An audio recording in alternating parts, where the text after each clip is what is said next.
Hello, I'm Isaac Hayes III, founder and CEO of Fanbase, and I'm here with a very important message.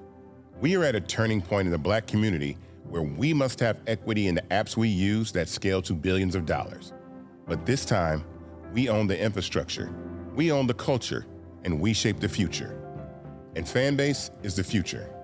Fanbase combines the free functionality of Instagram, TikTok, and YouTube into an all-in-one platform built for the evolution of social media and monetization. With over 1.4 million users, that's real proof that we are shifting the conversation of tech ownership and equity for creators.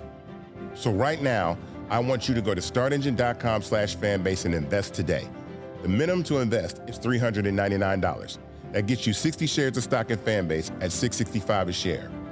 This marks a turning point in Black ownership of social media. If we don't take this opportunity to own social media right now, we will always be customers to our own creations. And that can't go on. So once again, go to startengine.com/fanbase and invest today. We must own the platforms where our voices live, our stories matter, and where our culture drives the world. Thank you.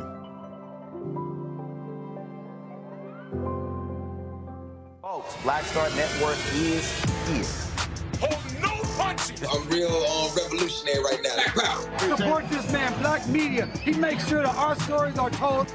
Thank you for being the voice of Black America, Roland. Stay black. I love y'all. All momentum we have now, we have to keep this going. The video looks phenomenal. See, this difference between Black Star Network and Black-owned media and something like CNN. You can't be Black-owned media and be scared. It's time to be smart. Bring your eyeballs home. You dig?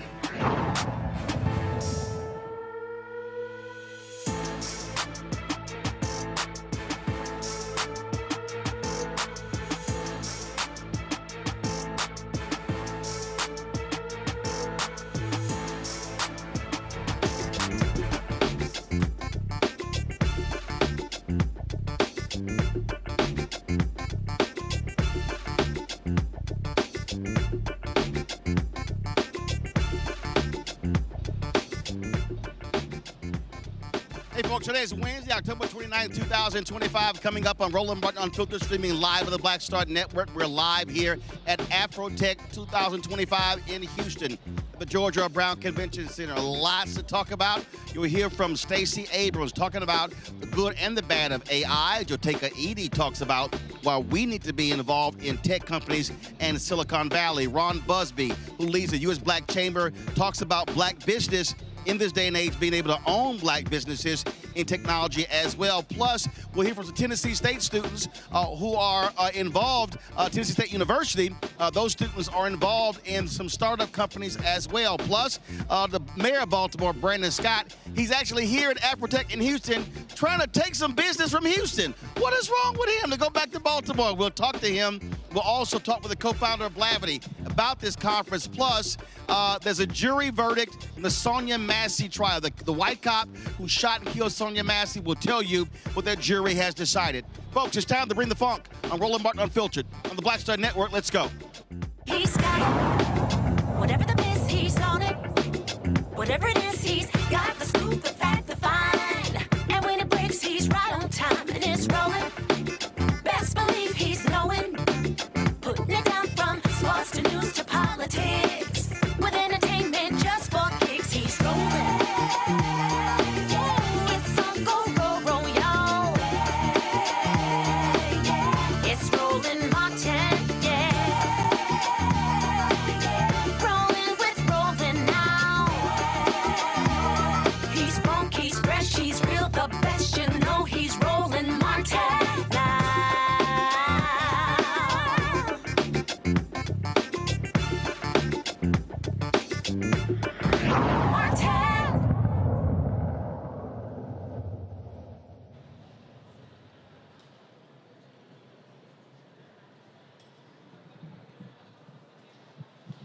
Folks, we're here live at Afrotech in Houston, to the Afrotech 2025.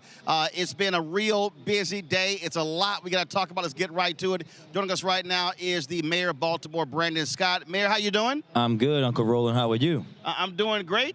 Talk about what you're doing here. Your development folks are here, talking to various folks here, selling your city as a destination for technology on the Eastern Seaboard. Yeah, listen, Baltimore has a very vibrant tech community. When you think about the universities that we have there, with the startups that are starting there with us, really being focused on trying to grow those Black startups and make sure that they stay in Baltimore, a Black city. That's why we're here, but also here to talk about all the renaissance that is happening in Baltimore City in many different ways, whether it's Upsurge or Techstars. We have so much going on in the world of tech, and we want to remind people that Baltimore is a city that, yes, we're known for A's and meds. yes, we're known for our great port.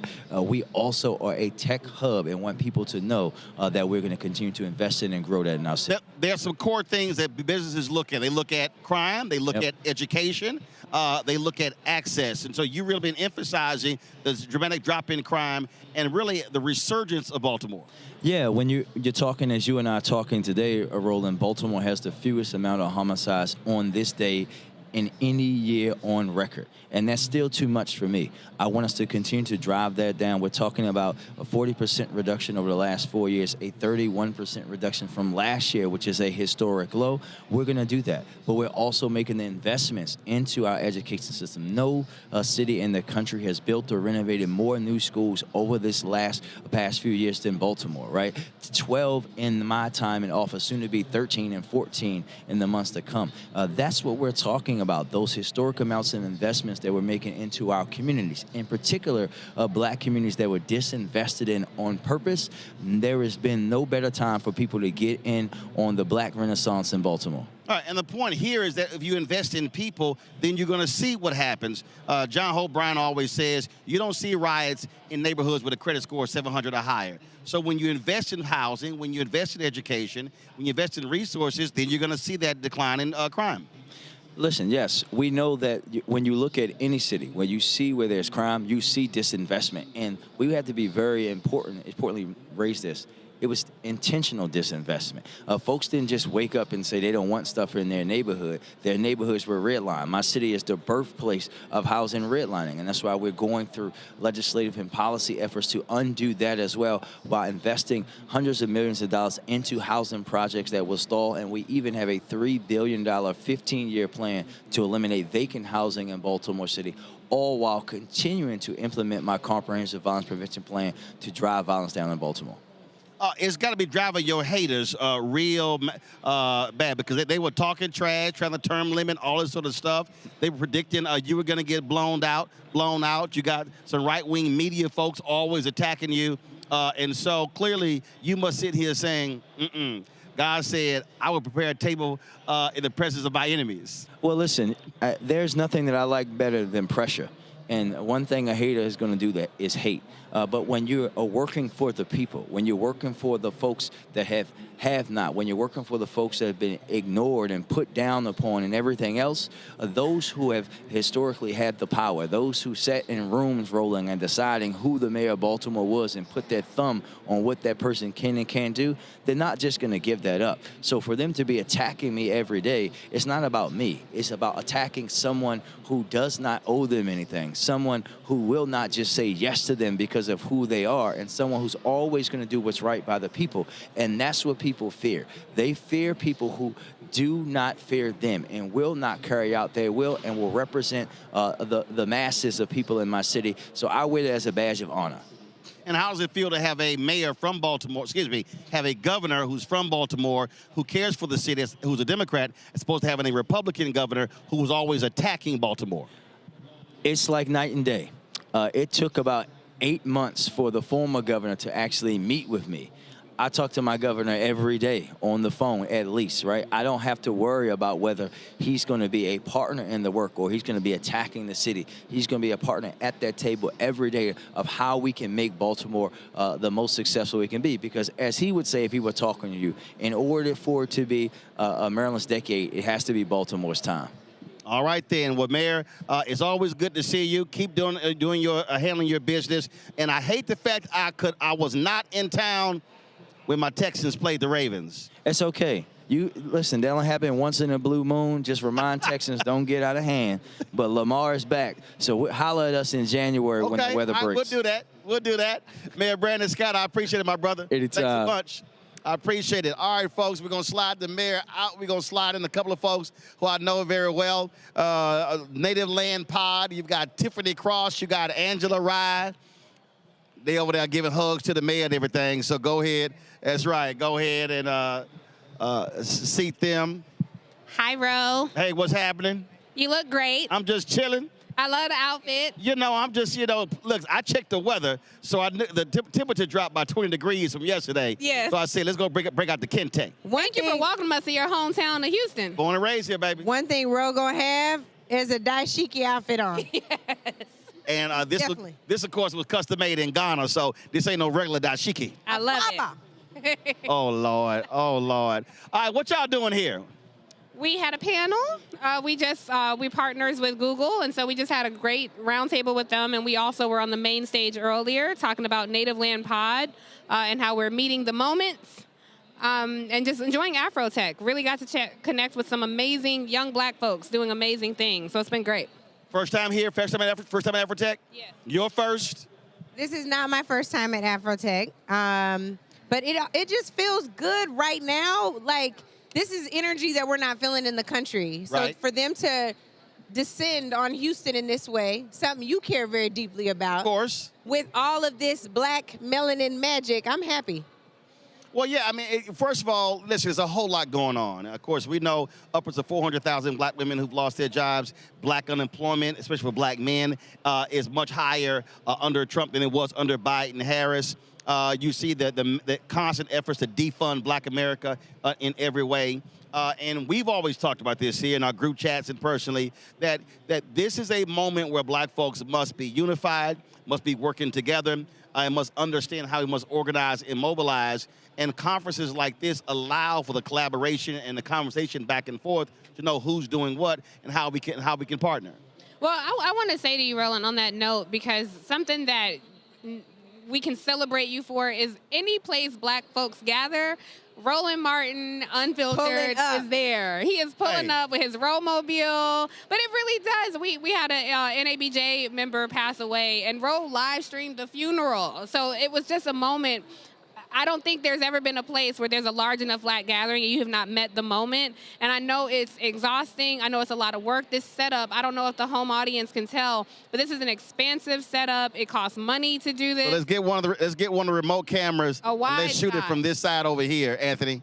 Anthony, get the remote camera, shoot that way people can see the whole setup. And don't get my back. Or we're gonna add. So we add the new. This is an 18-foot crane we added. Beautiful. So let's go to that shot. Let's get a shot of the whole setup. But go ahead. This is expensive, y'all. Yeah, it costs a few coins. But you do it because you meet the moment, and I think that's why black folks are so in debt to you, bearing witness at this time. It's a very important time for journalism, an important time for black folks. And in our group chat, I just feel fortunate to have access to you. Anytime I want, I get to text and call Uncle Ro. And see, y'all gotta understand. Wait, Ro, the difference between you and Tiff is you respond. Yes. Let me tell you, let me tell y'all how black the group chat is. Y'all telling all the business. Don't have them looking for this group chat. Angela had a Ethernet issue. She was like, Roland, I need you to give me a call. And then she was on the phone with somebody. She's like, hey, the Genius Bar just called, so I got to call you back. You know what's crazy? I made 2 calls to Comcast and to Ro. And Ro had a better solution than Comcast did. When I tell you that man came out and said, you might need a backup provider. They were so mad because, you know, it was a little VIP line. They were like, they told you to get a backup where? Like, can I ask you a question, Ro? Because I think this is a question that we've been asked so many times. At this moment where we are under attack, and on every level, it feels like there's no breathing room. I'm so happy that you made a point to point out the unemployment for black men being even higher than that of black women. What's your advice, one, to journalists, because you are an officer with the National Association of Black Journalists, but also what is your charging order to black folks who are feeling destitute and looking to people like you to say, what do we do to meet this moment? So Vice President, so the race, she lost on Tuesday. And on Thursday, I was already on to the next thing. And folks were like, dude, what are you doing? I said, she lost. He won. Now, attack mode. See, what happens is, and again, when you're a student of history, I think about Frederick Douglass, Ida B. Wells Barnett. I think about all the black newspapers. I think about Robert Chicago Defender, where you work. Defender. I think about A.I. Scott, Atlanta Daily World, Charlotta Bass, Louis Martin. I think about the work that they did. These were people who, in their lifetime, were denied the right to vote.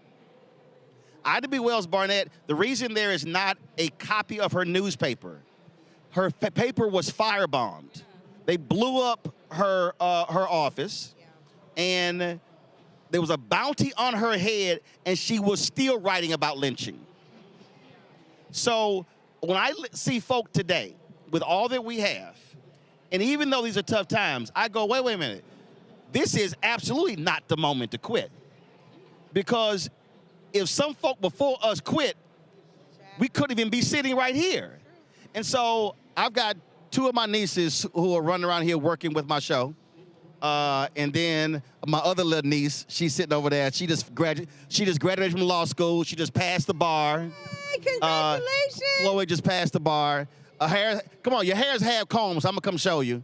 So I showed her. So the point is, so for me, get over here, shut up. Get over here. Shut up. Let me tell you what happened. Chloe was in law school, was begging me to buy her a bag. I was like, I ain't buying you nothing else. So I put on my social media, and my followers sent her some money to buy her a law bag. So what I'm trying to explain to people, okay, we know you're a Delta, we know. So here's what I explain to people.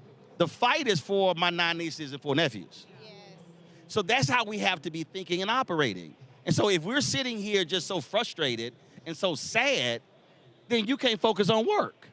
And that's what it boils down to. But I do believe, too, that people are motivated by different things. Yes. Some people can get to optimism. Some folks are motivated by rage, by anger, by frustration, by wrath, in this moment. I'm trying not to Dr. King said, you have to channel. I'm telling you something. He said, channel your rage. But go ahead.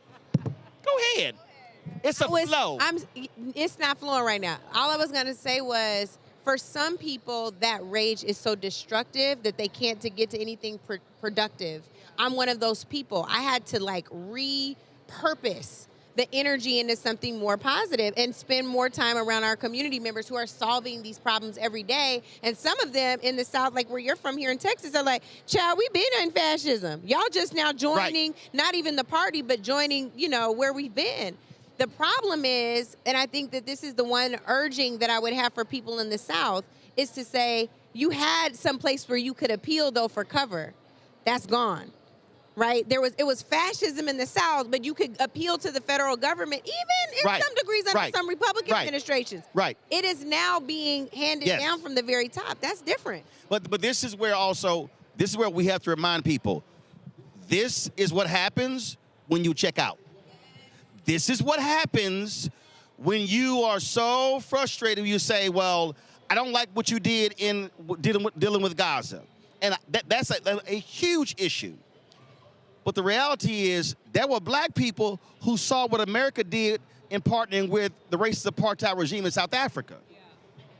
And black folks said, oh, no. We're going to shut this down. That's where the boycotts came from, the economic boycotts. So to me, our folk have to understand is there's a way to shut them down. You can vote them out. What frustrates me, because y'all were talking to Gary Chambers, is Louisiana, 1/3 black. Texas, more registered, more eligible black voters in this state than any state in America.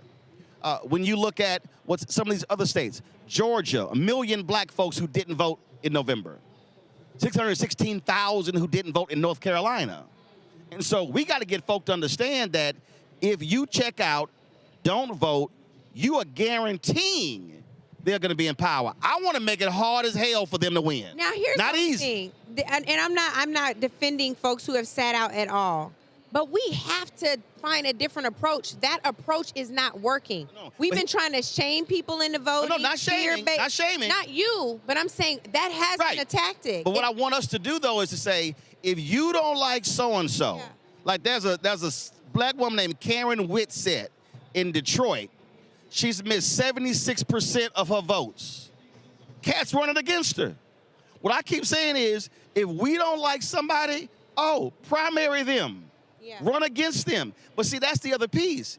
There's a way. We don't have to accept that they're always going to be there. And I think a lot of times folks say, well, ain't nothing we can really do. I think that's the part. There has to be a conversation around telling people not to get comfortable when their very elected official has gotten comfortable, to the point of Miss Karen, right? Like, if they're so comfortable and complacent, how are we going to tell the voter to move in a different way?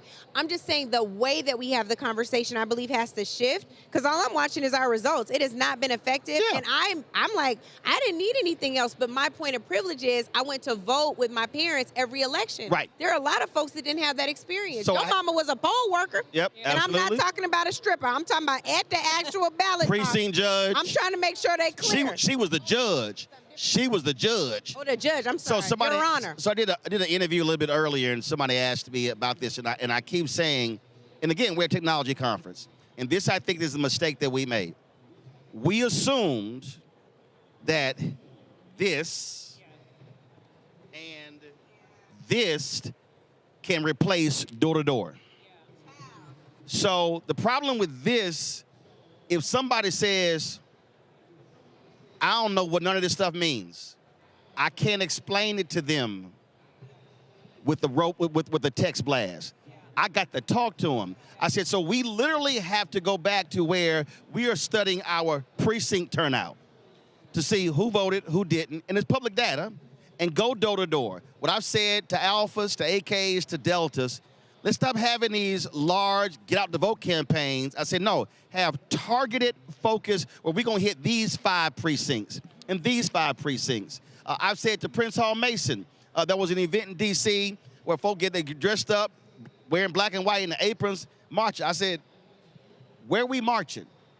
I said, I'm not getting dressed up to walk in the sun just to walk outside. There has to be a game plan here. And the National Panhellenic having the conference here in Houston Friday. I'm giving the keynote, and I'm letting them know. It's a whole bunch of y'all real comfortable. Well, and so we've got to challenge folk and make them uncomfortable to say our people are waiting on us. Black people are saying, who can we follow? And we got to be able to point them to somebody to follow. It's a lot of black people saying, who can we follow? But there are also a lot of black people who have checked out, to your point. And the problem is, just like you say, we can't depend on these phones to reach people. I think so many people are distracted by these phones as well. And there's been so many people with misinformation, disinformation, malinformation, flooding our timelines and our communities, trying to keep people on the sideline. So people say you can never blame the voter or you can never blame the constituent. But I do think we have to start challenging our community to take responsibility and go and get information, because it is challenging. If you're running, Vice President Harris could not come to every single door and door knock on every single household and explain to them policy. On some level, it is up to you to make sure that you are disrupting disinformation, that you are sharing responsibly. I would also add, Ro, I love how you put on and represent for Alpha Phi Alpha Fraternity Incorporated. And yes, shout out to the Panhellenic, but there are so many people who feel disconnected from that.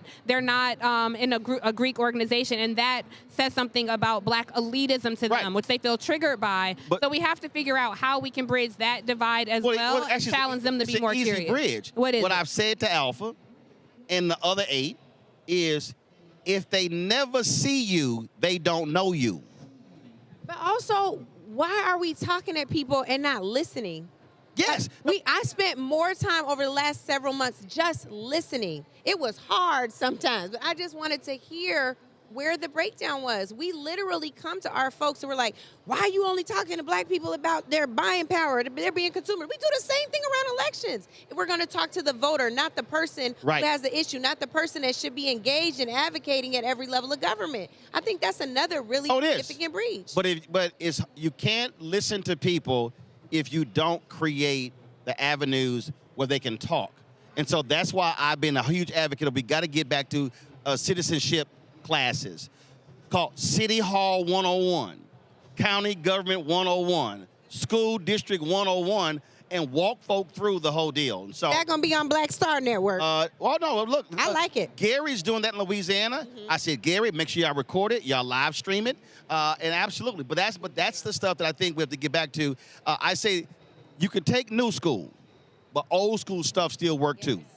It still works. Y'all got to record y'all show. But I got one quick question. Y'all need a ride? Because the Robo-Mobile right not there.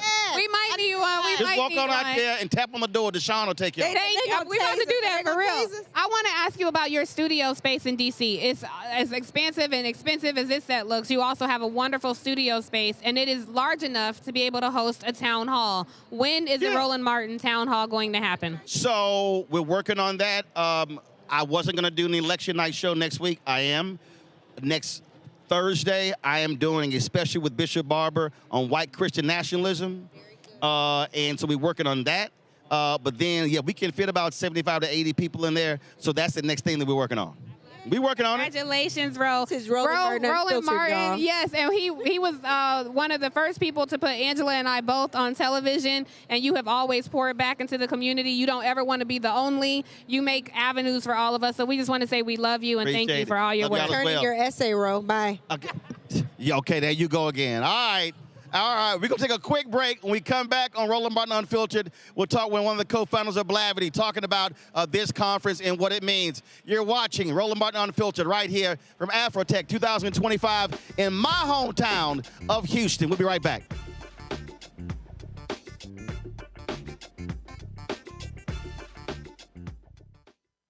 In the military, I gave orders, and they went a lot further than they do around here.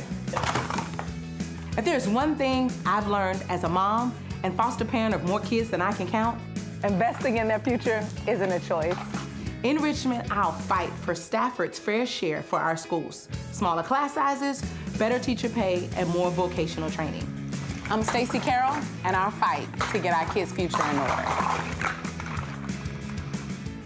Nicole Cole knows the cornerstone of a successful life starts here. Virginia Public Schools gave Nicole an excellent education. They helped her become a small business owner, family financial planner, mother, and community leader. Now, after 4 years on the Spotsylvania School Board, Nicole is running for delegate to meet the needs of all students.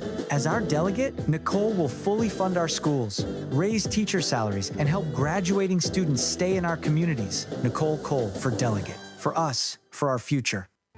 As a pastor, I hear a lot about trips to the doctor, bills piling up, jobs being lost.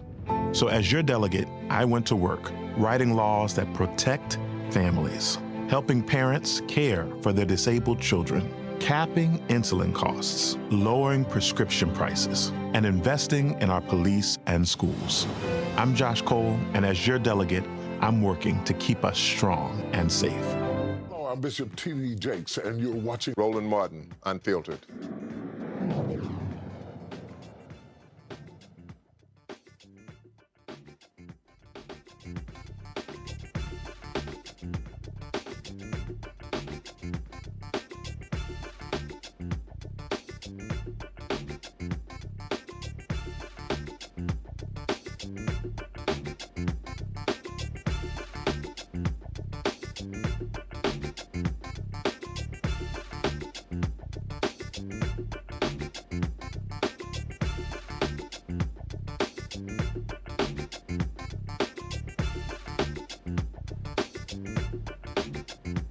Folks, welcome back to Roland Martin Unfiltered of the Black Star Network. We're live here at Afrotech 2025 here at the George R. Brown Convention Center in Houston. Joining us right now, Jeff Nelson, co-founder, CEO of Blavity, of course, the folks behind Afrotech. What's happening?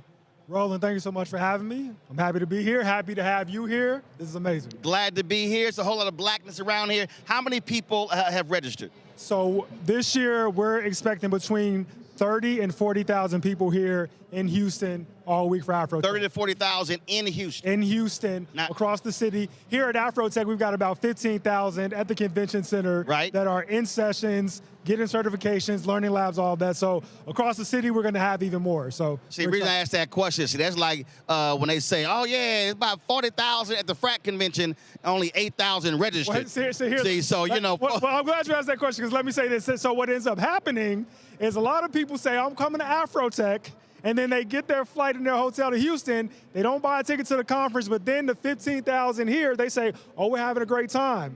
Then the other 15,000 come at the last minute and say, hey, can we get a ticket?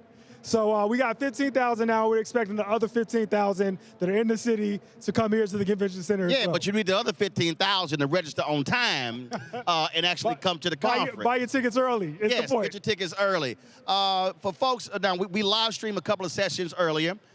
We've been doing other interviews, but give folks a sense. First of all, how many years has it been for this conference? So this is the 9th year of Afrotech. Got it. And you originally were in Oakland. We were originally in San Francisco. San Francisco, then we went to Oakland. Then to Austin.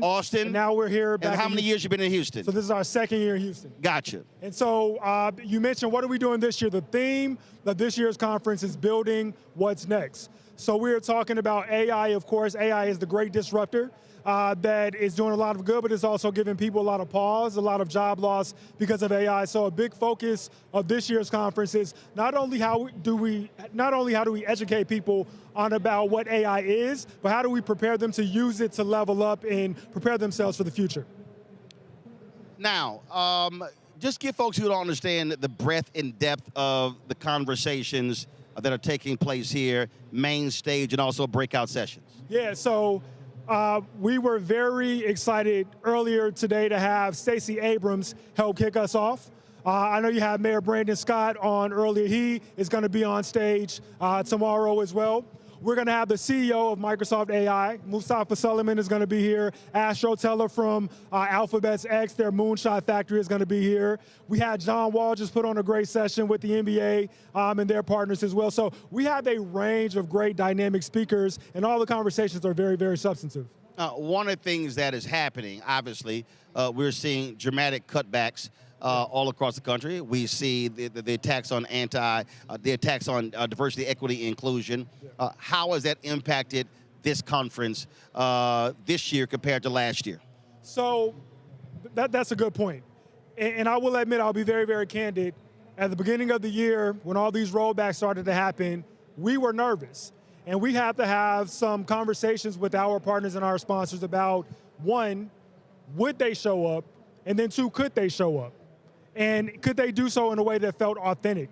And we're excited that we've got over 150 sponsors that did show up. Many of them are here hiring. We've got 30 companies that are interviewing on site.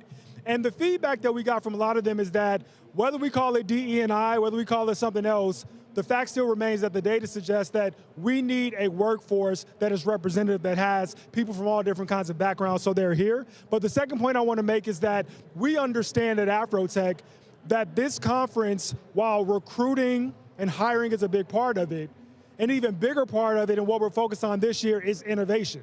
Because people come to Afrotech to be inspired, to understand what's coming next. And so that's why the theme of this year's conference is building what's next. So while we've got the expo floor and their companies recruiting, we have so many conversations that are focused on innovation and what's coming next. Obviously, you want people to hear to connect. Yes. Do you have space where you're having the conversations of individuals that have actually made connections here and have been able to merge, been able to partner, been able to grow business, where they are able to tell that story so folk understand how they should be properly utilizing this conference? Yeah, those spaces are littered throughout the conference. So one of the cool things that we have, Afrotech has a membership program. So you can come to conference, but we also have a year-round membership program, and part of that is something we call Founder Circle. And Founder Circle is made up of entrepreneurs in our network that have come to Afrotech and they've met their co-founder, they've gotten venture capital funding, they've built connections, met mentors, and they are engaged all year round and they are here as part of the programming. So that's one example of how we build those spaces where people can say, hey, here's how Afrotech has helped to catapult me, and this is why I want to come back and why I want to continue to be a part of it. When you talked about the sponsors, this is what I've said, is that these attacks that we've seen also shows us who's real and who wasn't. Absolutely. Absolutely. We so the folks who are really committed are the ones who said, no, we see value. Exactly. And the ones who are playing games are the ones who cut and ran. Yeah, absolutely. I mean, Roland, you said it. This expo floor, I said there are 150 companies. There should be more, right? There should be 300. There should be 400. There should be, this expo hall should be filled with companies who should see the value, but we see the ones who do and we see the ones who don't, and that speaks for itself. I mean, listen, with our Black Journalists Convention, normally we have more than 100. There were 37 this year. Wow. 37. That's insane. That's how crazy it was. And what I keep talking about, I need our people to understand, and I frame it this way. I said, what we are seeing is a massive effort to defund Black America, where every facet of Black America is being attacked. And what a lot of people don't realize is, because of these attacks, nearly every Black nonprofit has faced a massive drop in resources. So it goes beyond just for-profit entities. It's also impacting Black nonprofits. Absolutely. Well, you know, one of the interesting conversations we had earlier was about AI and all the data that is training AI. A lot of that is data that we are producing, content that our community is putting on social media. Then you have companies that release new AI models where you can generate on-demand videos of MLK and all these kinds of things that are not only using our likeness, but are using what's trendy in our community. And to your point, we are not participating in the benefits of it. And furthermore, there is this concerted effort to erase what we benefit from. And that's concerning, and that's why these spaces are so important. But also, I think the ownership piece. Because there's so many of us with massive talents that have been doing it for somebody else, realizing that, wait a minute, I can take my own ideas, now green light my own ideas, and not ask for permission. Well, that's what I love about AI. AI is the great equalizer, right? AI, it gives us the opportunity where we're only limited by our imagination.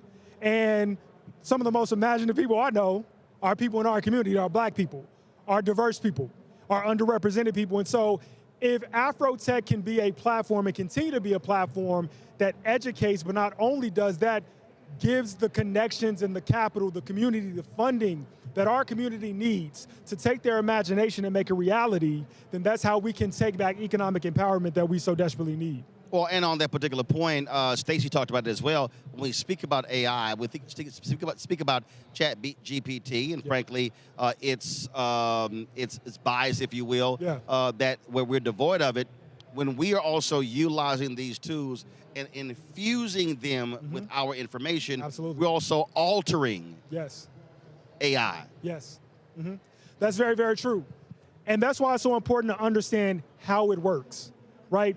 People can use it and they think they get some benefit from it, but when you use it, you are altering it, right? You are impacting those models in ways that you may understand or you may not understand, and it's important to understand those implications.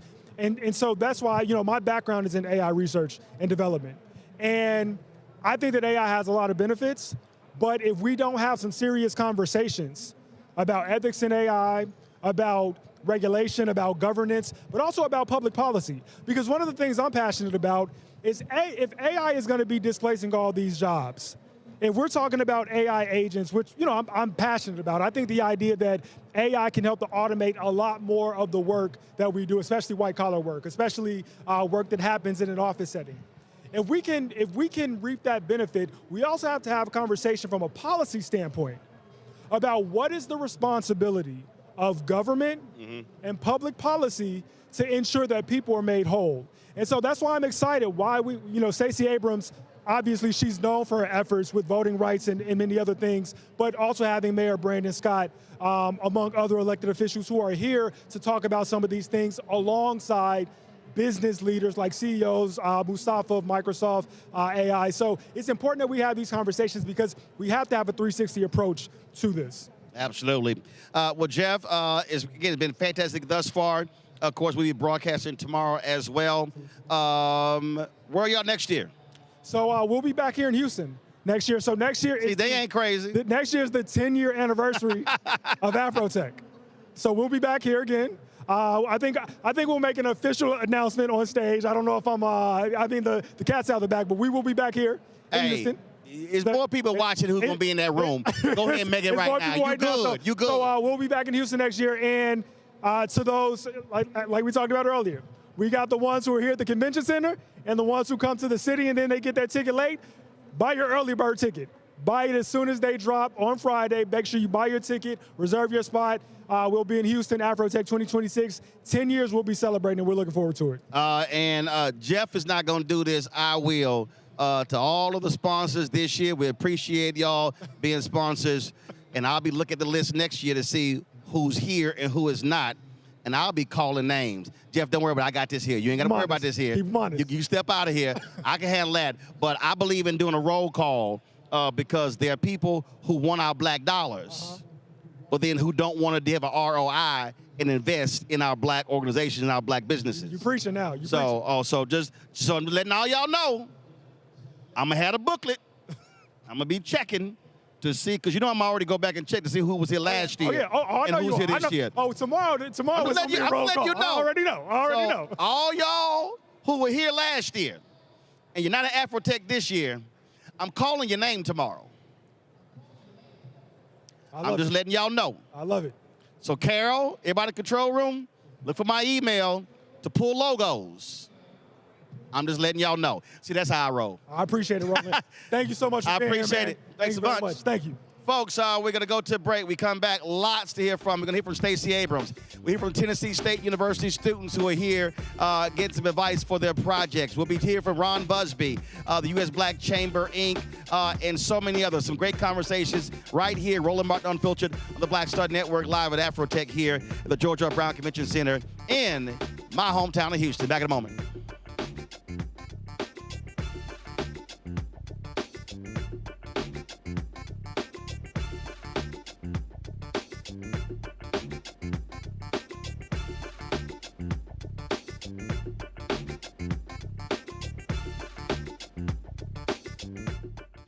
If in this country right now, you have people get up in the morning and the only thing they can think about is how many people they can hurt, and they got the power, that's the time for mourning.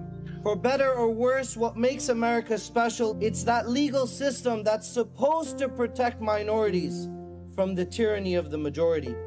We are at a point of a moral emergency. We must raise a voice of outrage. We must raise a voice of compassion.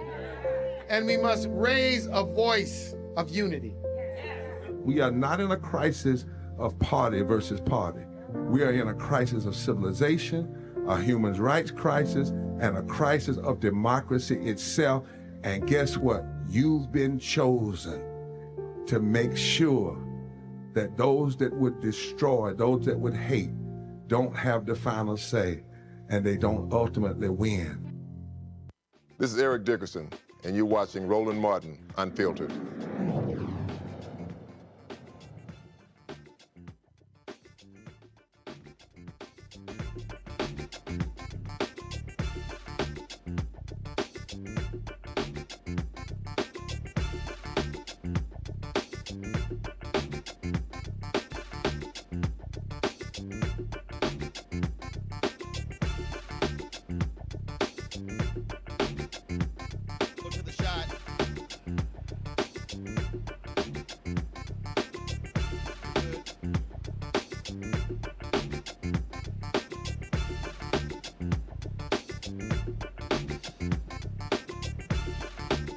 All right, folks, welcome back to Afrotech here in Houston. Let's talk about a news story that we've been covering for some time. The white former deputy sheriff who shot and killed Sonya Massey was convicted today of second-degree murder.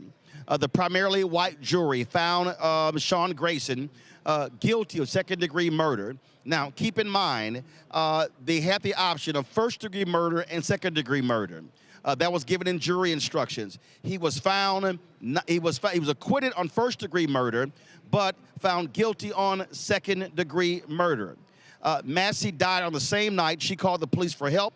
She reported a possible prowler outside of her home. Body camera footage from Grayson's partner captured the incident, but Grayson's own camera was not activated for most of the encounter. It only turned on after he drew his weapon. Gracie testified that he feared for his life, and Massey began acting erratically when she said, "I rebuke you in the name of Jesus," as she walked toward a pot of water on her stove. His partner that night, Dawson Farley, testified that he was never afraid of Massey, but was instead fearful of Grayson's actions. A conviction for first-degree murder could have resulted in a life sentence for Grayson. With a second-degree conviction, he could face anywhere from 4 to 20 years in prison. There's also a possibility he could receive probation with no prison time. A sentencing date has not been set. Attorneys for the Massey family, including Ben Crump, released this statement. While we believe Grayson's actions deserved a first-degree conviction, today's verdict is still a measure of justice for Sonya Massey. Accountability has begun, and we now hope the court will impose a meaningful sentence that reflects the severity of these crimes and the life that was lost. We will continue to fight for Sonya's family and for reforms that protect everyone from unlawful use of force. The family extends deep gratitude to Sangamon County State's Attorney John C. Milhiser and his entire office. They handled the case with professionalism, transparency, and compassion. Prosecuting a police officer is never easy, but this team did it with courage and integrity. My panel right now, Dr. Niambe Carter, Associate Professor of School of Public Policy, the University of Maryland. She's the author of American While Black, African Americans, Immigration, and the Limits of Citizenship, joining us from D.C. Andrew Clark, Esquire, Managing Partner with the District Legal Group there in D.C. Andrew, I'll start with you. It's a shame that this jury of 11 whites did not convict on first-degree murder. The prosecutors made clear that Grayson threatened to shoot Massey before he pulled his weapon, and they said that constituted the proper action to say he was premeditated for what he did to Sonya Massey. Unfortunately, this jury saw otherwise. Yeah, and in Illinois, you don't actually need the intent for premeditation like you think about in other states. In Illinois, all you have to do is intend to kill someone. And the difference between the first degree and the second degree, aside from first degree carrying up to 60 years, we're talking about second degree being that they believe that there was some kind of provocation. The jury believed that the boiling water and the I rebuke you statement was enough to carry the day to change it from first degree to second degree. And this just shows how the prosecution of officers, and we're talking about a town in Illinois, the prosecution of officers is treated differently because you're right, they had all of the facts that they need to send a message for first degree murder, and they did not do it. Niambe, it really is a shame. We saw what took place here. And again, the prosecutors did a very good job. And not only that, Grayson lied. He literally said on the stand that Sonya Massey threw the pot at him. We have video. That never happened. And not only did she not throw the pot at him, Roland, he told her to cut the pot of water off. And I think that's the thing that really is so upsetting to so many of us. One, that didn't have to happen, but you hear him threaten to shoot her in the face. You know that he doesn't have his body camera on. Thankfully, his partner did, because that's partly why we know what we do know, because had no one had any video evidence, his story would have likely carried the day, and we would have never gotten here, and her family would have never been able to have anyone to answer for her untimely and unnecessary death. I mean, it's shocking. I mean, she says, I rebuke you, and he shoots her. And it's like, for what? Absolutely. And unfortunately, when you see second-degree murder, 40 years to 20 years could get probation. I'm trying to remember the case. Well, remember the cop that killed Laquan McDonald. Look how little time he served. Andrew? And I think it's...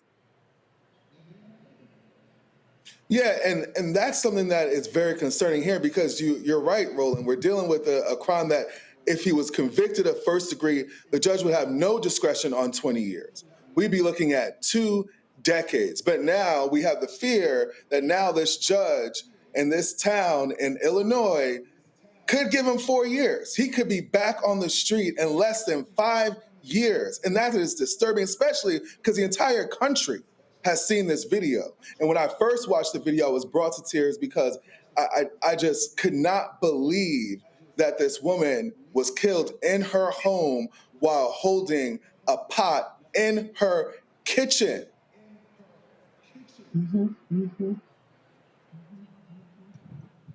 Niambe, go ahead. And I was just going to say, you know, this is what happens far too often. An officer gets to say, I'm afraid, and then we become the collateral damage, as if their fear should trump our safety. Sonya Massey was obviously very afraid, which is why she reached out to the police. There was, to Andrew's point, she's in her kitchen. There's a good deal of distance between them and her. And instead of maybe retreating out of the home if you were so fearful, you say you pulled your weapon because you knew that she had on layers, and so you couldn't tase her and it would have done nothing. So you could have done other things before shooting this woman. Maybe if you were so fearful, you should have asked her to stay on the couch as opposed to sending her into the kitchen to turn off the pot of water. If it was such a great threat, you go and turn off the pot of water. I think the part that is so infuriating and so saddening is there are always all of these things that could be done short of lethal force, but those things never seem like viable alternatives for the police officers. And I know people say, well, it's easy in that moment to say this, but it's easy in that moment because you see how much space there was between Sonya Massey and this officer. There was clearly enough time to make an assessment. And as quickly as he pulled that trigger, he could have done something differently. Indeed. All right, got to go to break. We come back. We hear from Stacey Abrams, who spoke here at Afrotech, talking about AI, how it can be used for good or evil, and the role that African Americans should be playing in that. Folks, you're watching Roland Martin Unfiltered here at the Black Star Network at Afrotech here in Houston. Don't forget to support the work that we do. If you want to join our Brina Funk fan club, your contributions make it possible for us to travel around this country covering the stories others ignore. So if you want to give to us via Cash App, use the Stripe QR code. You see it right here in the bottom left-hand corner. PayPal is R Martin Unfiltered. Venmo is RM Unfiltered. Zelle, Roland at RolandSMartin.com. Roland at RolandMartinUnfiltered.com. Checks and money order. Make it payable to Roland Martin Unfiltered. P.O. Box 57196, Washington, D.C. 2003 7-0196. Back in a moment.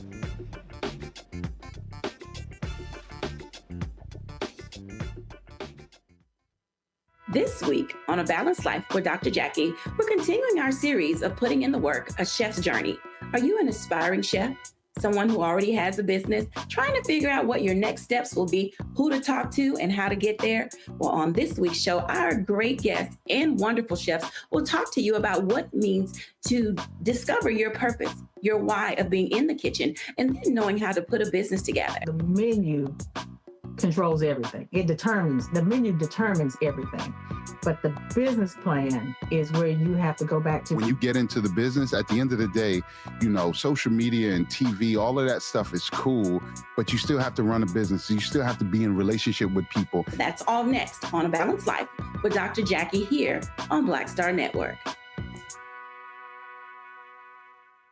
This week on The Other Side of Change. Book bans anti-intellectualism and Trump's continued war on wisdom. This is a coordinated backlash to progress. At the end of the day, conservatives realized that they couldn't win a debate on facts. They started using our language against us, right? Remember when we were all woke and the woke movement and all that kind of stuff? Now everything is anti-woke, right? When we were talking about including diversity, equity, inclusion in higher education, now it's anti-DEI. All this are efforts to suppress the truth because truth empowers people. You're watching The Other Side of Change only on the Black Star Network. Melanie Campbell, National Coalition on Black Civic Participation and Black Women's Roundtable. And we are watching Roland Martin Unfiltered all day, every day, 24/7. Spread the word.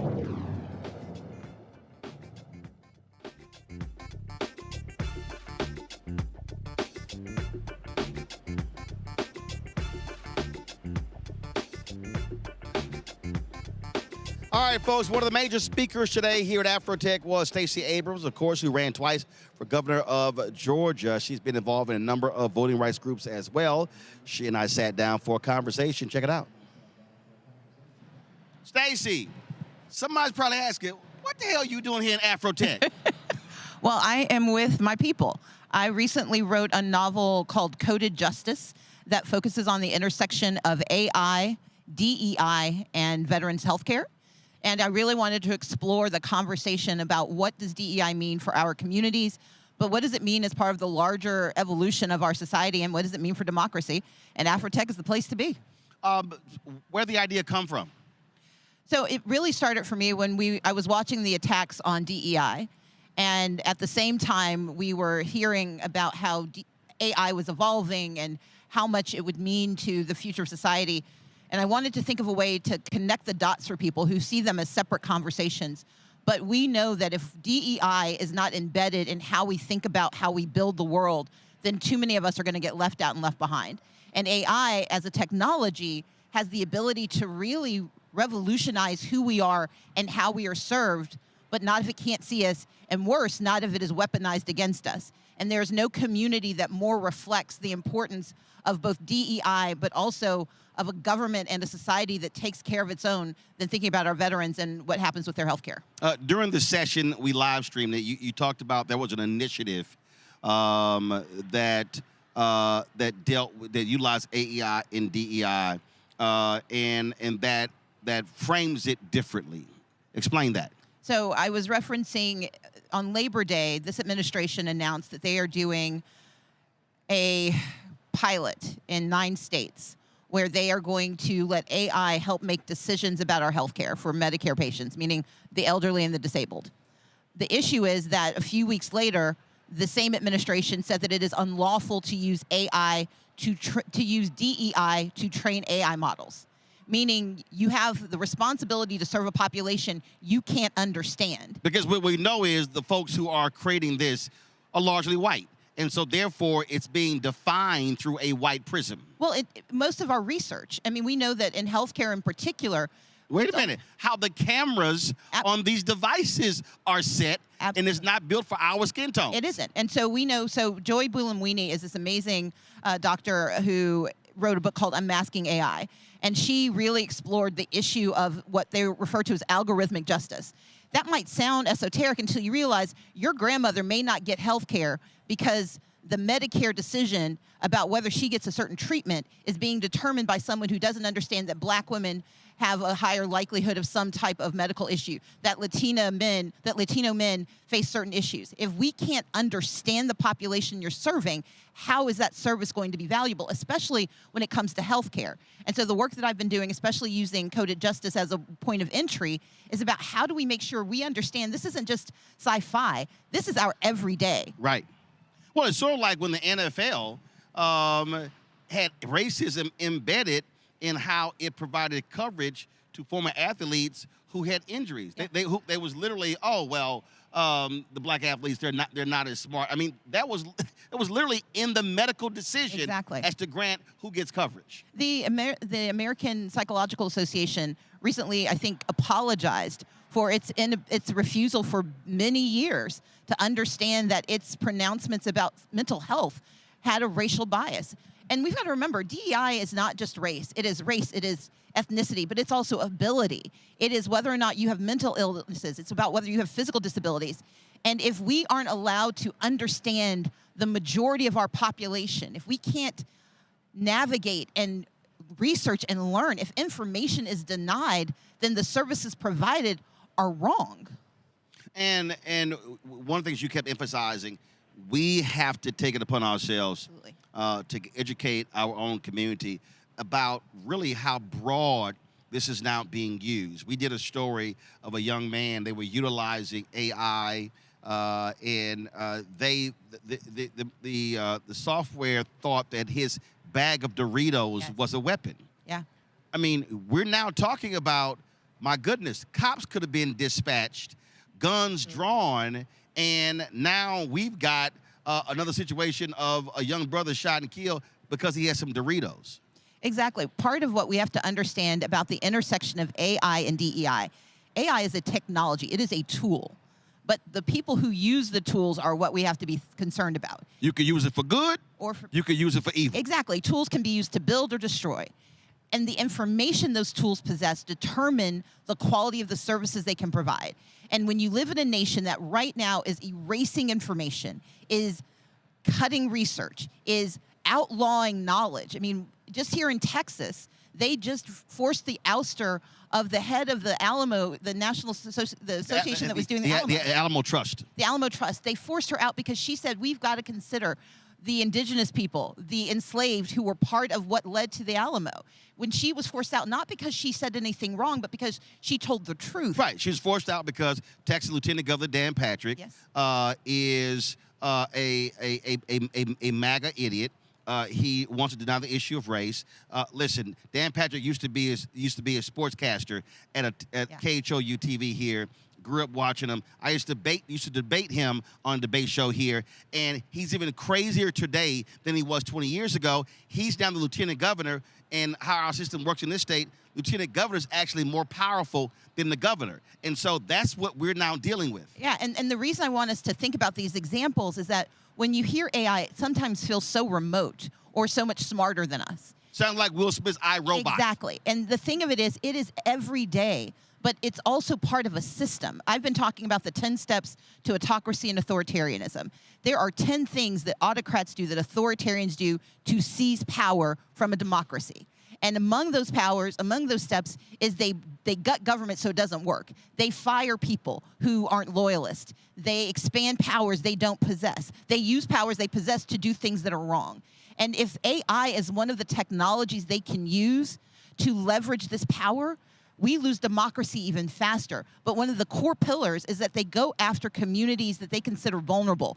DEI is the central pillar of a pluralistic democracy. It is no mistake that when this administration took power, and for the 2 years preceding it, DEI was under attack. They attacked it because DEI is the centerpiece that holds up all of our democracy, because if you can remove access to the 13th, 14th, and 15th Amendment, if you can get rid of the Americans with Disabilities Act, if you can gut Title I education, if you can deny SNAP benefits and Medicaid to the vulnerable, what you can do is collapse people's belief in democracy and replace it with authoritarianism that means that we never have freedom again. But we've got to fight back, and part of the way we can fight back includes the tools of AI. Well, the points you just made there, many times in speeches that I give, I talk about how all of these groups should be thanking black people.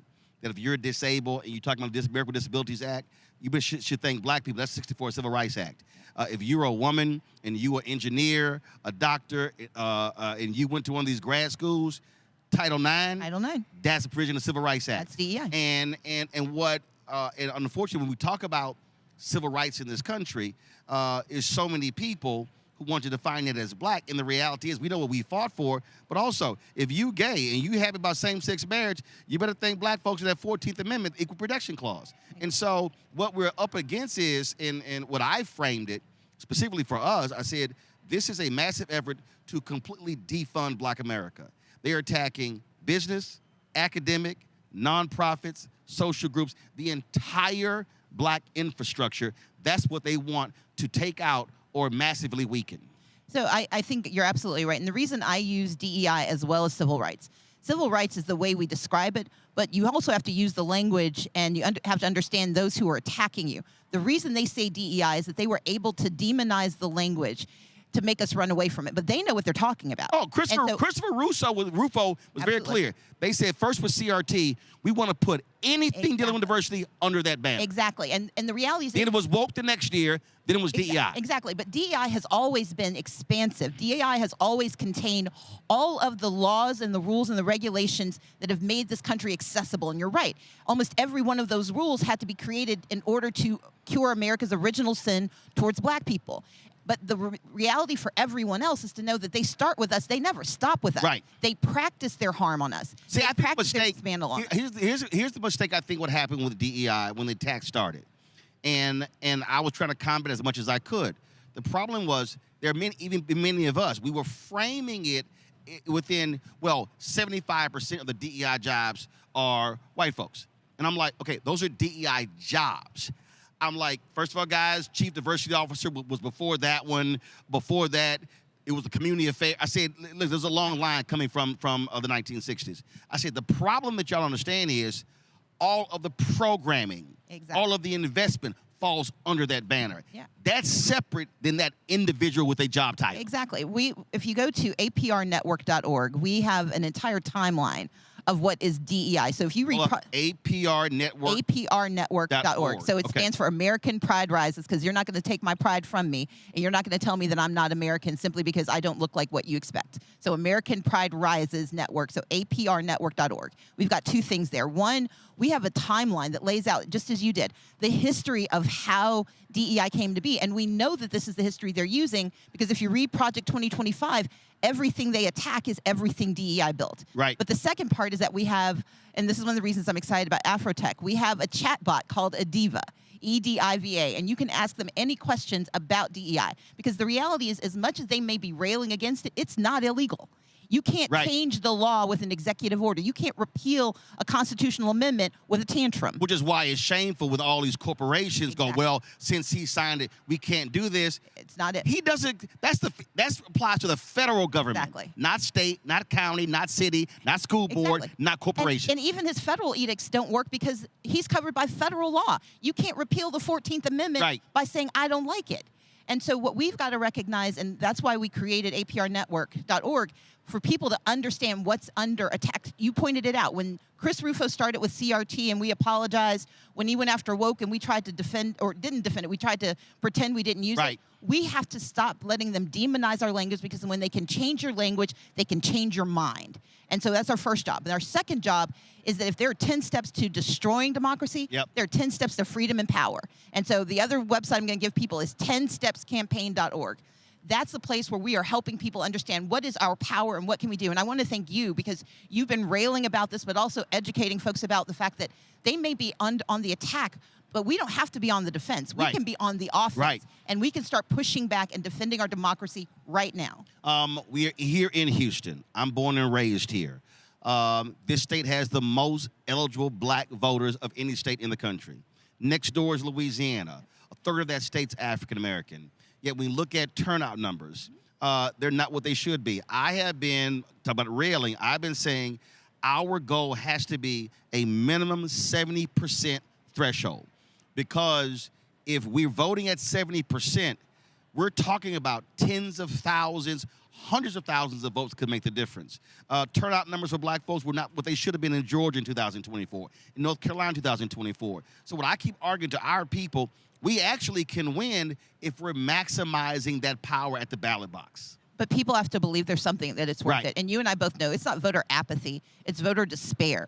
When you've seen generational poverty, you're from Texas, I grew up in Mississippi, came of age in Georgia. When things don't change, you've stopped believing that you can be a part of change. But we're in the moment of a crisis where now is the time where we remind people not just that our power has worked before, but that they're afraid of our power in a way they never have been. In 17 years, this nation is majority minority.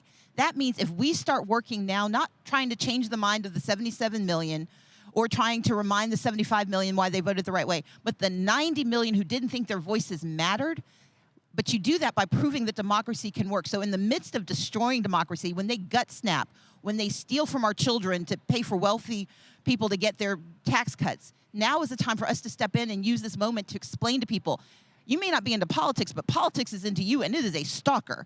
And here are all of the things about you. Here are all the things that you need. That I'm not asking you to vote for this person you don't know or to believe that this person's going to be different. I'm asking you to vote for you. I'm asking you to say that I deserve better, and I'm going to take this time out of my life to try to make things better for me and for mine. That's why democracy is so important. We're dealing with the reality of groups also under attack. Recently, New Georgia Project shut down. Group you were very much involved with, and what I have been, and look, funding is being impacted as well. Black Voters Matter, 40% funding down, 40% as well. A lot of people are running away from this fight. What I keep yelling as well is that, one, we can't be locked into election cycles. It has to be 365, 7 days a week.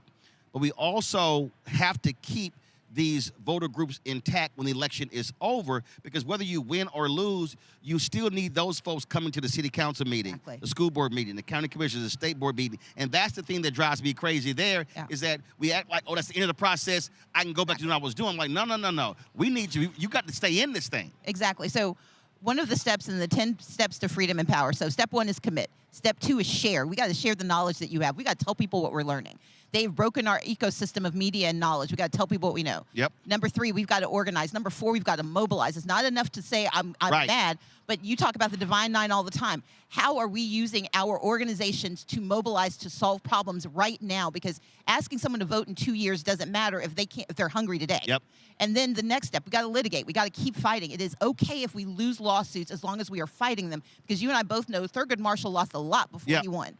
Then we have to disrupt. We've got to do these protests, but protests aren't enough. We've got to know our rights. We've got to be out there. We've got to be filming everything. Then we've got to do the work of denying them the ability to change our language. That's why I use DEI everywhere I go. But then, to your point, we've got to engage. If somebody has asked for your vote, they need to hear your voice. Yeah. The day after they get elected, that's when they should be really, really afraid, because you should be showing up everywhere. And it's not enough to go to your congressperson. Go to your city council member, because one day they want another job too. Right. And they have just as much of a stake in you getting your access to your services as anybody else does. So your school board members, your city council, your county commission, we can't let anyone off the hook. When they are trying to take our rights, Yep. everyone is responsible. And then if they won't do the job, then you elect someone new. That's step 9. Because ultimately, and I think this is where you and I spend so much of our time, we've got to demand the nation we deserve. It's not about fixing and going back to Right. getting what we had.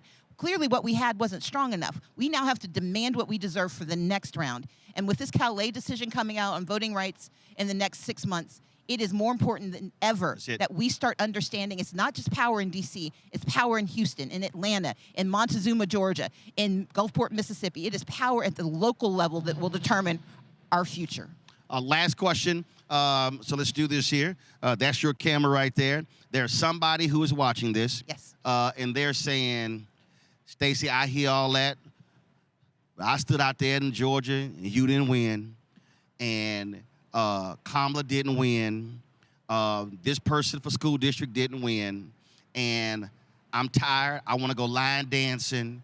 I want to do boots on the ground. I want to sit. I want to rest. What do you say to that person, brother or sister, senior citizen, middle age, or somebody who's 18 to 35? What do you tell that person? That we aren't guaranteed success, but as long as we have democracy, we are guaranteed access. And every time we let them tell us we're not enough, then we are giving them permission to take from us. The 10stepscampaign.org is about how we reclaim our freedom and our power. And the reason we have to do that, I didn't win an election, but not getting the title does not exempt me from the work. Not getting what we want does not change what we need. And in a democracy, the only way you get what you need is by showing up over and over again, outlasting those who think that if they hurt you enough, you'll just go away. I'm never going anywhere. You can't get rid of me that easily. And they should not be able to tell any of us our voices don't matter, our power isn't real. Because if it wasn't real, they wouldn't be fighting so hard to take it from us. Absolutely. You gave a whole bunch of websites. Just two. The 2 to learn about DEI and what's under attack, and then 10stepscampaign.org to learn how to fight back. There's only 2 things you need to know. All right, Stacey, appreciate it. Good to see you. Roland, thanks for having me. I Thanks a appreciate lot. it.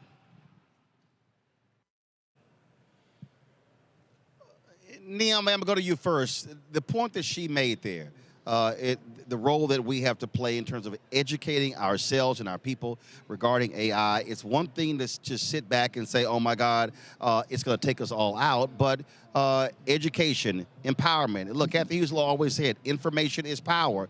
And so it's absolutely important that we are educating as many of our folks as possible about where we're going with this technology. Absolutely. And I think because it's such a wide open field, it is very easy to feel overwhelmed by it. But part of, I think, being able to harness it is by understanding what it does, what its capabilities are, and what its limits are. And I think far too often, especially with the tech space, Black people often find themselves behind the 8 ball. So we're late adopters, we're late comers to the field. And by the time we get in, the technology has moved on. And I think at least right here, and of course with Afrotech, we are in the front of the movement and not behind it. And I think it's going to become a part of our regular everyday lives. And so the more we know and the more we can do to advance this technology for our own communities and for our good, the better off we'll be, because technology, despite what many people think, is not neutral, and it's certainly not race neutral. And so we have to think about how we can use these tools, because that's what it is at the end of the day, for our community's betterment and development. Andrew, I got a text alert earlier. NVIDIA is the first publicly traded company to reach $5 trillion in valuation. There's no guarantee that this is actually going to be, frankly, a profitable business, but it shows you really what's happening between NVIDIA, OpenAI, and so many other companies. Mute. Andrew, you on mute. If you think about 2008, when Apple came out with the first iPhone, everybody was amazed by it, but then Black people were scared about the whole screen and the capabilities, the complications of it. And we're seeing the same kind of phenomenon here with AI. AI is so powerful, and companies like NVIDIA, who are publicly traded and are making trillions of dollars just on speculation, are in the future. When you're looking at 5-10 years, when you're looking at cars that are using AI, when you're looking at all these businesses that are using AI, and you're thinking about the whole the death to DEI and how the entrepreneurship can be harnessed by AI.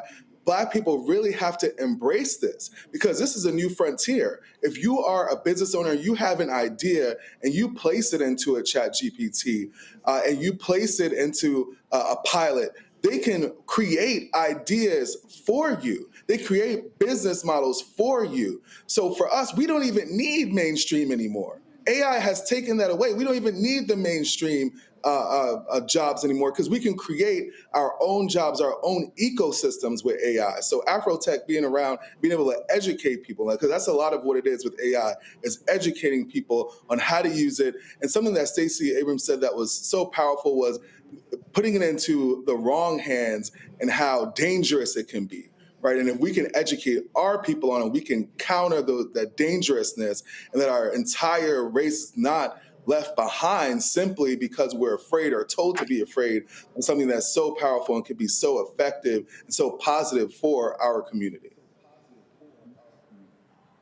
Absolutely. All right, then, Andrew and Niambi, I appreciate y'all being on today's panel. Thank you so very much. Thank you, Roland. Thank you, Roland, as usual. Going to go to a break. We come back. We're going to hear from Ron Busby, head of the U.S. Black Chamber of Commerce. We'll also hear from some students at Tennessee State University who are here at Afrotech. Plus, we'll talk about health and the importance of using technology when it comes to health as well. We'll have that conversation. Lots to share with you as we are live from Afrotech 2025 here at the George R. Brown Convention Center here in Houston, right here on Roland Martin Unfiltered on the Black Star Network. Back in a moment.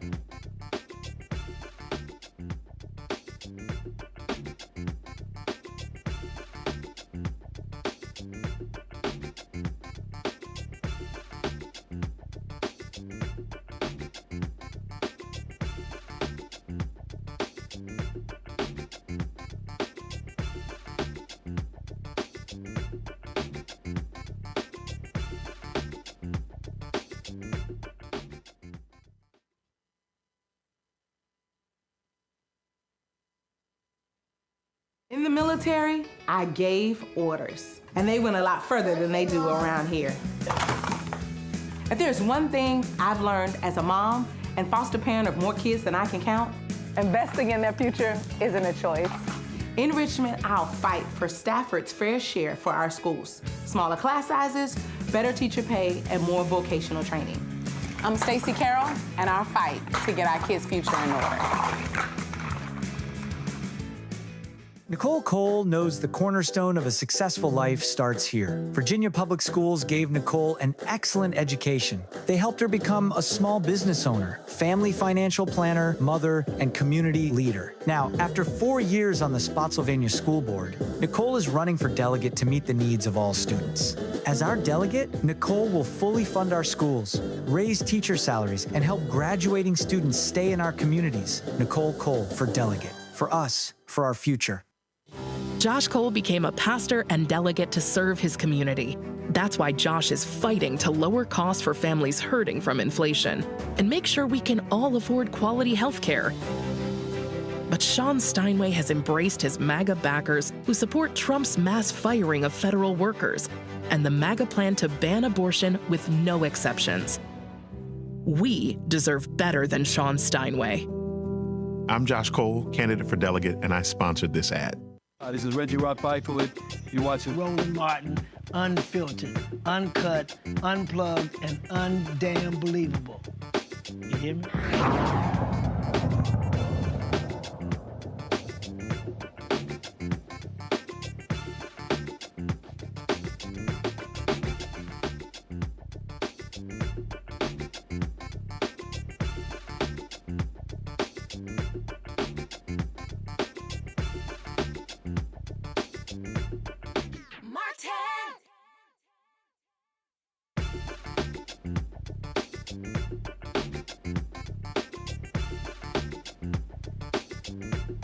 Folks, Black Business Matters and the U.S. Black Chambers, Inc., that's what their focus is. I talked with Ron Busby, the CEO of U.S. Black Chamber, Inc., about this very issue and, of course, the expansion of black-owned businesses in tech.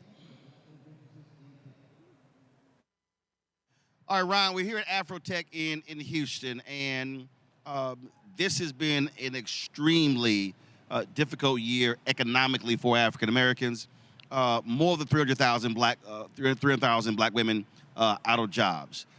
Black unemployment has greatly increased for black men as well. And what is happening is you're seeing folk realize, hey, I have to do my own thing. And we're seeing the changes. We're seeing how AI is changing things as well. Just your perspective of being here, recognizing how we can actually build and expand black-owned businesses. Great question, and it's good to be here. Sunnyside, Houston is where I was born, where I'm from, so it's great to be home. You know, a lot of people look at this economy and say, oh my God, this is a terrible economy.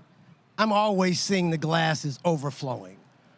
I say that the biggest transfer that this country has seen in wealth will happen over the next 10 years, and it's called the graying tsunami.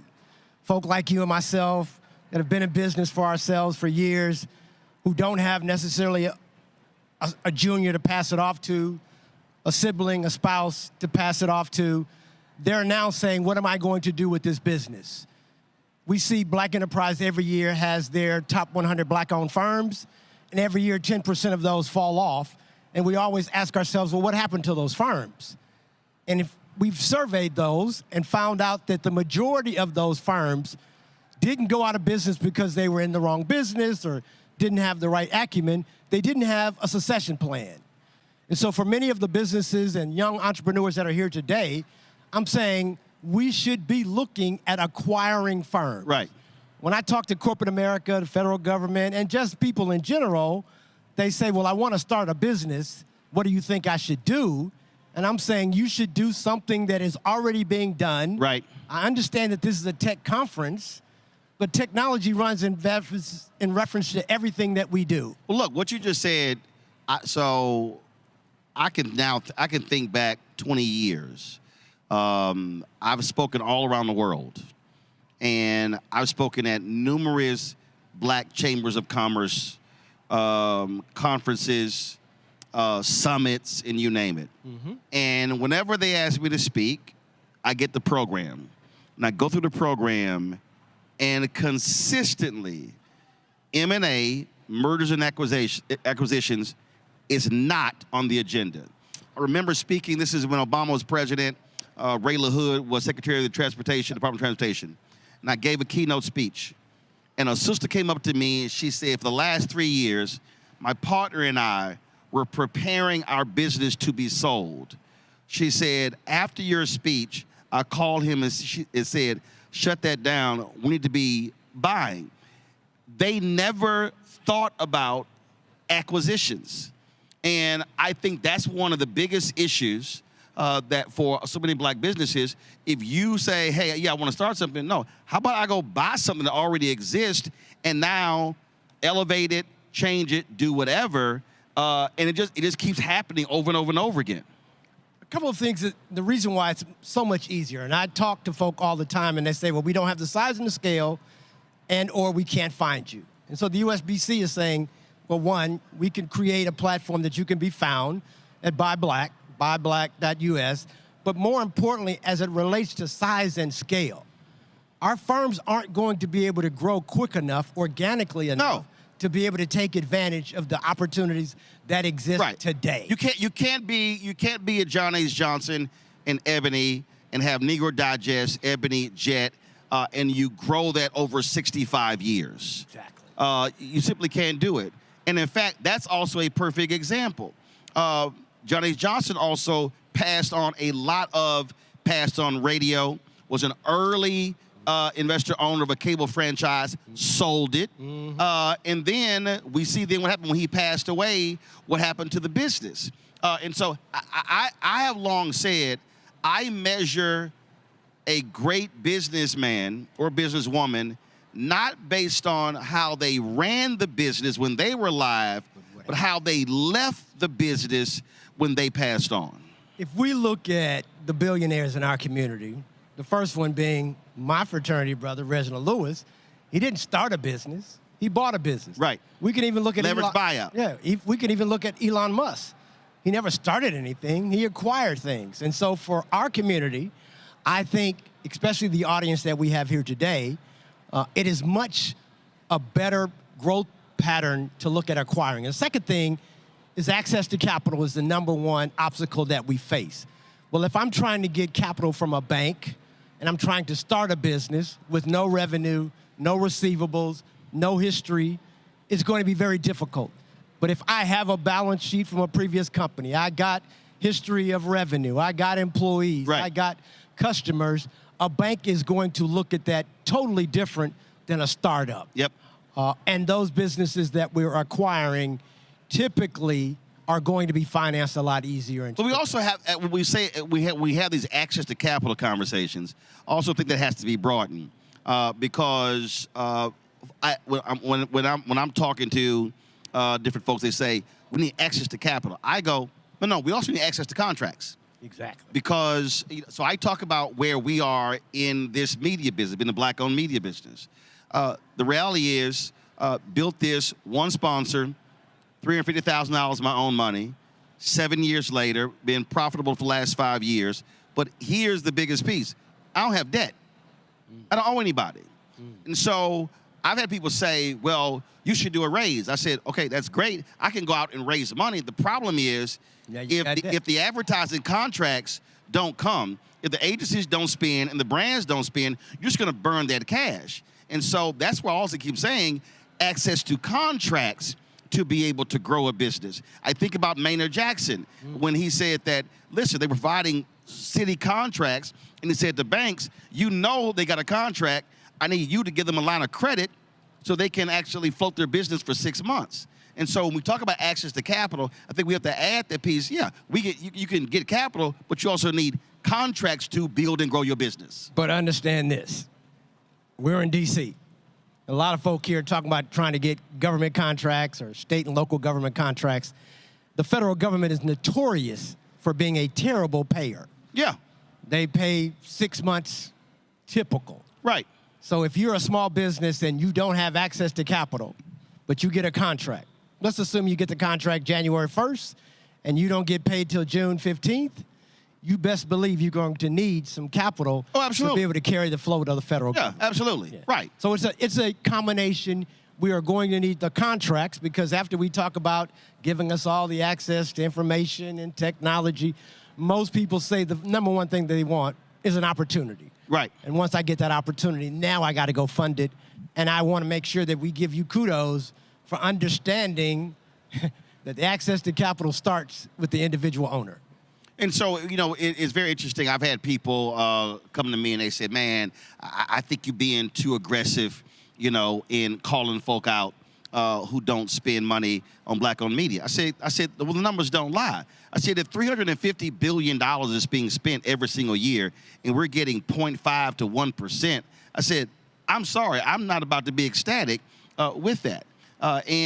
And the reality is you can do the right thing, you can do the pitch, you can do all of the quiet stuff, but you know for a fact when companies and agencies are rewarding you in meetings. Todd Brown, a good a friend of mine, frat brother with Urban Edge Network, he said we were on one call and he said, y'all know that everybody in this meeting is being paid to be here except us. He said, all y'all being paid to be here. He said, this is our 5th meeting. And I did with one company, I said, we're not meeting again. I said, this is the 7th meeting. Yeah. I said, so the next meeting we have is either going to be a contract meeting or we're not meeting. And then the CMO called me and he said, I appreciate your lack of a poker face because I saw you on the Zoom call and the look on your face said, this whole meeting is bullshit. And I was like, you're correct. And so that's just one of those things that we have to also be willing to press. And some folk got to be called out who are freezing us out of the business or the deal flow. What happens, and now that the U.S. Black Chamber has acquired the National Association of Black-Owned Broadcasters, we too looked at our existing customer base at the U.S. Black Chamber. These were corporations that were funding us over the last 16 years. And we said, there's not a lot of more money that we can get from them from corporate partnerships and sponsorships. But we can talk to them about advertising. That has been difficult. And Roland, what they will tell us is, oh, yeah, we're going to advertise in black media, but they'll give that to a white advertising firm and then say, okay, go find some black media to advertise. And then what the white ad firm then does, they only want to deal with the largest black-owned media entities. They don't want to deal with the folks who are smaller, and they give you all the excuses. And we battled that sort of stuff. And I remember when Group Black was created, the whole premise of Group Black was literally, don't come talk to us while all y'all go to them. And again, my man Todd said, can you show me Group White? Can you show me Group Pink? He said, why is it that all of us have to go to one company because the agency, you don't want to deal with us? And again, it's the freeze out of how they actually freeze us out of that economic pie. But you know, Roland, you have set the stage for everyone following you on how it to be done. And this show is being streamed across the country. Folk are watching it. You know, I had an opportunity to be on stage a little earlier with a media personality who used to be on CNN, and there was a lady talking about, we really miss you guys on CNN.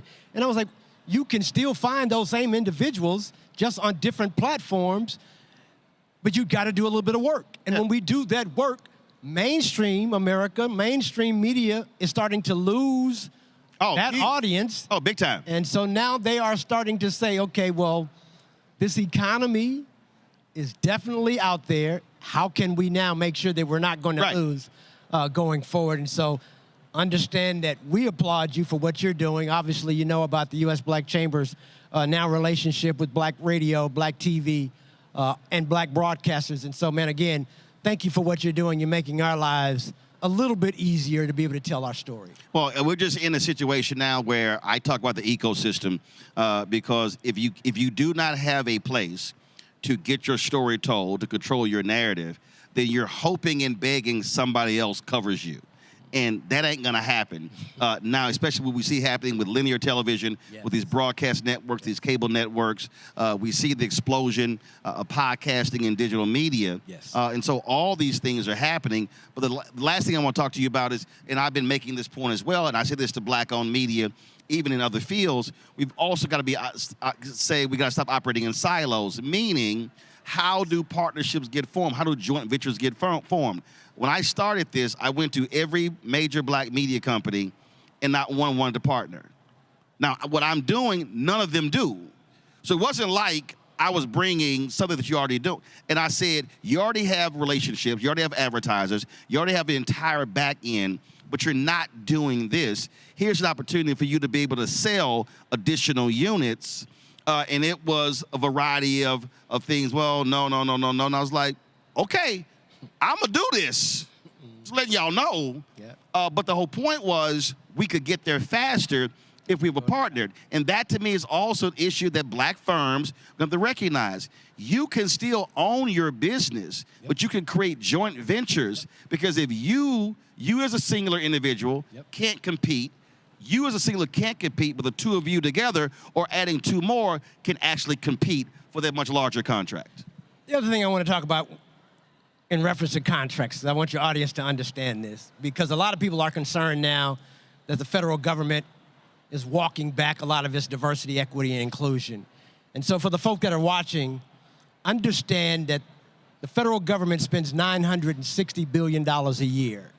Of that $960 billion, $640 billion is available for businesses like yours, like mine, to be able to participate and compete for. But of that, historically, we've been able to compete for somewhere around 11%. What we have heard, though, is that is the minority spend. But when you start to disaggregate that spend, you'll find that black businesses in general get a very small piece of even that minority spend. Less than 2%? 1.5%. But understand that that 1.5% represents about $10 billion. Right. So we've got to start to say, okay, if we can get from 1.5% to 3%, that's $20 billion. And that $10 billion that happened under Biden-Harris. Correct. So there was an upward trajectory of those contracts. Actually, when Obama was in office, his first term, the goal was 5% for minority spend. He surpassed that and did 7%. His second term. Hold on, that was minority spend. That was minority What was spend. the black spend? I'm going to get there. See, I don't care about the M. Yeah. I care about the B. But until I'm the same way, and that's why I'm going to make this real clear to your audience. His second term, the goal was 7%. He surpassed that and did 9%. Now you got Joe Biden running for office, and he said, hey, I'm going to increase the spend from 11% to 15%. And I said exactly what you said. Hey, Joe, that's great, but that's not what I'm interested in. I think he made that. I think he said that when we were in Tulsa. In Tulsa, Oklahoma. And so I put a tweet out. And I got a phone call from one of the black folks in the White House who was mad as hell. And I said, why are you calling me? And I brought up black-owned media, federal government. I brought up several things. And, well, man, I said, no. I said, I need you to understand here. I am not talking about more contracts for minorities and women, because the W is actually white women. I said, I'm talking about black people. You were in Tulsa. That was black people. That was black people. And they backed off. I said, but I want y'all to be real clear who I'm talking about. You and I both. And what we heard is that under Biden, first year was 1.5%. Second year was 1.51. Third year, 1.55. And before he left, it was at 1.61. So there was some movement under the previous administration, but it takes intentionality. Right. It takes transparency, and most importantly, it takes accountability. And here's the problem we have right now. They're not tracking numbers. They won't track so you don't even know if it goes up or if it goes down. What we have heard is that this current administration wants to move it back to the 5% total minority spend across all sectors. Total minority spend? Total minority As spend. opposed to? 11 to 15%. So they want to go from 11 to 15% minority spend down to 5. That's where it was when Obama was in office at first, and that's where they said that they'd love to see it stay there. So for all you punk-ass FBA, B1 folks who are running your mouth like that, I ran to this ignorant-ass Omega on Sunday. I was at a golf tournament. And he came up to me and he said, "Man, he said he had all. He said, I'm a brother.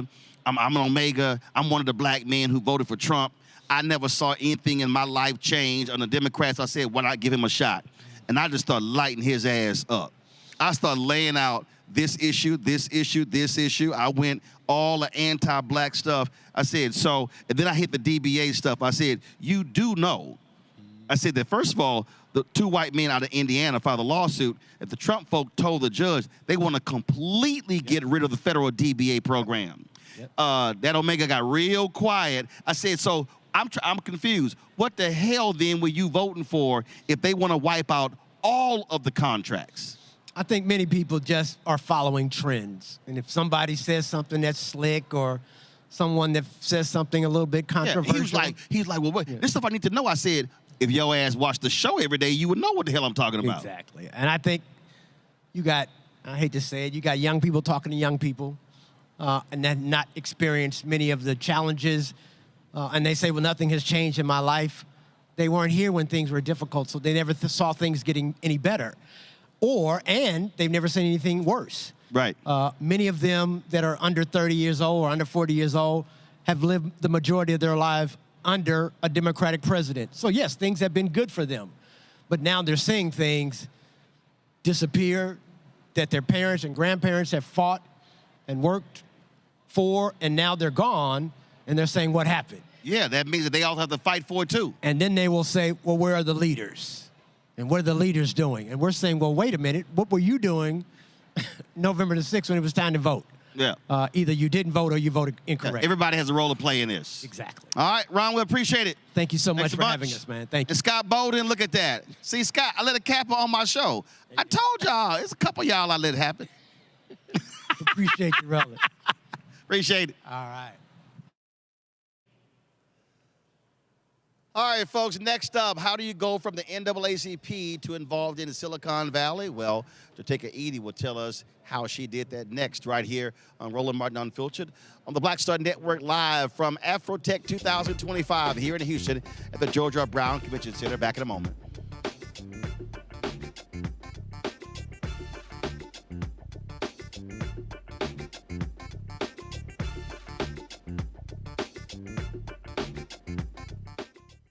If in this country right now, you have people get up in the morning and the only thing they can think about is how many people they can hurt, and they got the power, that's the time for mourning. For better or worse, what makes America special, it's that legal system that's supposed to protect minorities from the tyranny of the majority. We are at a point of a moral emergency. We must raise a voice of outrage. We must raise a voice of compassion. And we must raise a voice of unity.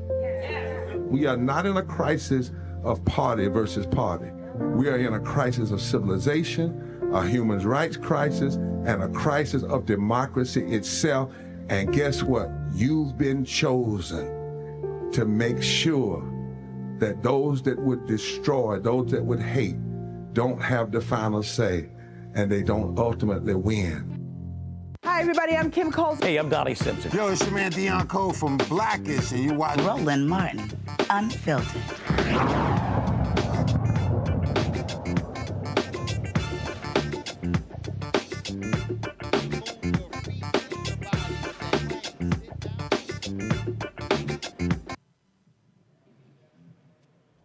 All right, folks, we're live here at Afrotech 2025. Joteka Edie worked at the NAACP, then all of a sudden, she went to go work in Silicon Valley. How in the heck do you do that? Well, that was our conversation.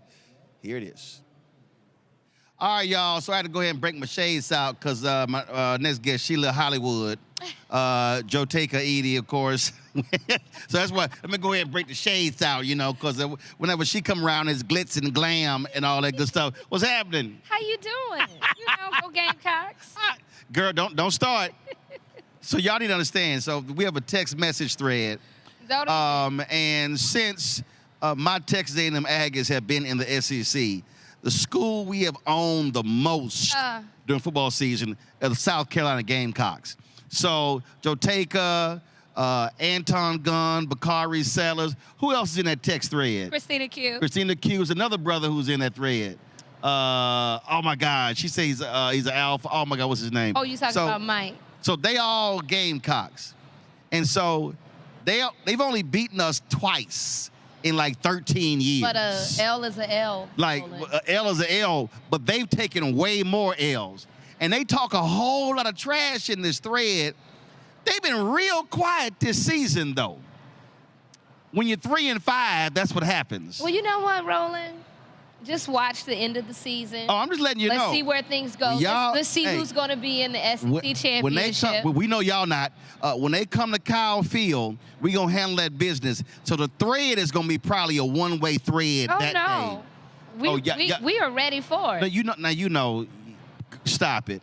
Well, let's just put it here. Y'all need Jesus to lay hands on y'all Today team. on Roland Martin Unfiltered, you will wear a Gamecock full outfit. Oh, that's fine. Once we beat you all. Because that ain't going to never happen. We will. That ain't going to never happen. And Okay, y'all, we're going to order his outfit. I'm going to go ahead and order it. And I'm going to have my big Texas A&M foam hat Okay. for you to have to put on and that 12th man jersey. Now, listen, we done beat y'all so much, you might as well go ahead and just have that laid out every year. So I just want y'all to let y'all know it's the trash talking, but it's and then, Anton be running his mouth, but we just be beating the hell out of y'all. Y'all, they beat us last year the first time, I think, in like 8 years. Yeah, we beat you. Yeah, hold up. And we will do it again this year. And the previous 7 years, we were on.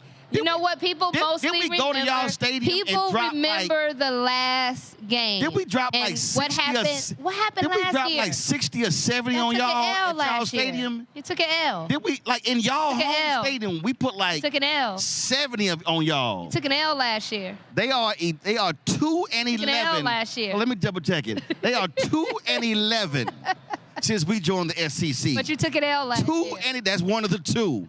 But we know what's going to happen this year. We'll see. Are y'all ranked this year? No. We will be. Are y'all ranked? We will be. Matter of fact, we number 3 in the country. Y'all got 3 wins. Let's talk Afrotech. You the one who wanted to start. I mean, all the L's y'all been taking, and I send them a text every week going, womp, womp, womp, womp. Roland just mad he didn't go to the University of South Carolina. That's what I can guarantee you, I did not want to go to high school twice. We have the #1 international business school in the country. Oh, y'all got something that's ranked? Yeah, we do. Okay. We got more Fortune 100 CEOs than any other country in America. I mean, we're home. We're home to Anton Gunn. We're home to Don't nobody know Sellers. Anton Gunn. We're home to Steve Benjamin. Don't nobody know that Kappa. Girl, do you want me to start naming? You want me to start naming? Roland, let's talk about tech. That little bitty school in South Carolina. How many students y'all got? We have a large number of students. What y'all got, about 20,000? No, probably more like 30, 35,000. Oh, that's a satellite campus for us. That's a little satellite campus. I love you, Roland. That's a wing of Texas I love you, Roland. You know what? We got about 78,000. Let's just see what happens. Joe Taker. Let's see what happens. Joe Taker, we're going to beat the hell out of y'all. And I promise you, we're all coming on your show. Joe Taker. And you're going to wear the Gamecock Joe Taker, we're going to beat the hell out of y'all. I'm letting you know. Okay. It's going to be hashtag team whip that ass. Just letting y'all know. So y'all going to be 2 and 12 against us. All right. Let's go ahead and start this interview before you get cut. Let's talk tech and activism. So you worked for the NAACP for a long time, and then you made a switch. Why? Ooh, that's a good question. So I know it's good. I asked it. Of course, my friend. So you know what's interesting is that at the time when I left the NAACP, this was 2013, 2014. Just lower the microphone a little bit. There you go. 2013, 2014. And I was very hesitant. And it was a time when Mitch Kapor, Frida Kapor, and Ben had left the NAACP and went into Silicon Valley. Been jealous. And they called me and they said, look, we think you should come into tech. We have companies that market to black and brown communities, have no black employees. They're in a highly regulated or about to be highly regulated industry, which was financial technology. And I was like, whoa, whoa, whoa. I'm doing just fine. I'm doing important work. I'm working on voting rights. I'm doing all this work at the NAACP. And I remember having conversations with Frida Kapor Klein, and she was like, you could do good and do well, and that the industry could use someone like yourself with your skill set. And I still felt like I didn't know how to code. I was much older. I didn't see a reflection of myself. And so when you were thinking of tech, you were thinking the engineering jobs, stuff along those. Reverend Jackson always made a point to say that folk didn't realize 60% of the jobs are not in STEM. Absolutely, and that's what I learned. And so when I got out of my own way and I went into the industry, what I realized was that not only was there a need for me, there was a demand for people like myself, people with my skill set, particularly in financial technology, where the regulatory framework was not even developed. This is at the very launch of the CFPB. And so they needed people who had relationship and understanding of how policy was developed to go in and help guide the policy that was going to dictate the product. Well, you can't have a steady and a reliable product roadmap if you don't have a reliable government or regulatory framework in which you can build your product. Or it's always going to be back and forth, which is not good for business. But then you also saw how the sausage was made and how folk became millionaires and billionaires. Very and much all of a sudden, how investments here and learning about this new company about to launch and folk getting in early as well. So you saw a side of Silicon Valley of tech that most African Americans don't see. They never see. And that's what I learned. A very important word, deal flow. Right. Bob Johnson always said, you have to be in the deal flow. You got to be in the deal flow. If you're in the room and conversations are happening, that's the deal flow that you may not be aware of if you're not at the table in the room. Absolutely. And that's what I learned. And so when I went into tech, I remember having dinner with Tanya Lombard. I remember having dinner with Sonya Lombard, AT&T. Yes, and Mignon Moore. And what they said to me, they said, look, because I went to Tanya, because Tanya, I believe, is a real model for how you can be in corporate America. Because this was new for me to go into corporate America, and I always talked to Mignon. And what they said was, first, learn how to do your job. Then understand how the industry works. And then once you learn how the industry works, then you go back and you make sure that others can understand, and you open as many doors as Donna Brazile always says, remove the hinges from the door. And so it was very important for me when I went into tech to go back and tell all my friends that were on the Hill, in the White House, that was in other civil rights organizations, here, this is an opportunity for us. They need us. They need us not just for the regulatory or government affairs aspect. They need us for going into these markets, understanding the market. Just imagine a company that entirely they are marketing to black and brown people, and there is no black or brown people at any decision-making table, whether or not the marketing, the strategy for how they're going to go to market, the development of the technology, the algorithms, the research so that your products are culturally competent. All of those things matter for you to do well in business. But then also, I began to understand deal flow, and I began to have invitations into conversations about deal flow, about investments. And so I started in other companies. In other companies. And so I started investing. I learned about how you can become a limited partner in funds and how you can take money and you can give that money to a trusted. And the problem is, for many of us, we're thinking, oh my God, it's $1 million, $2 million, $5 million, not realizing there are people who made millions of dollars in investment for $5,000, $25,000. I mean, small amounts of money. Again, when you don't know, you don't know. When you don't know, you don't know. And I think that's what's important, that when we get into these spaces, that it's important for us to share information about investment opportunities. There have been many a times when I've had investment opportunities, investment deals that I've been involved in, and I go to as many people as possible and say, hey, I've gone to you and say, hey, this is a really good deal. Here's their deck. I really believe in this company.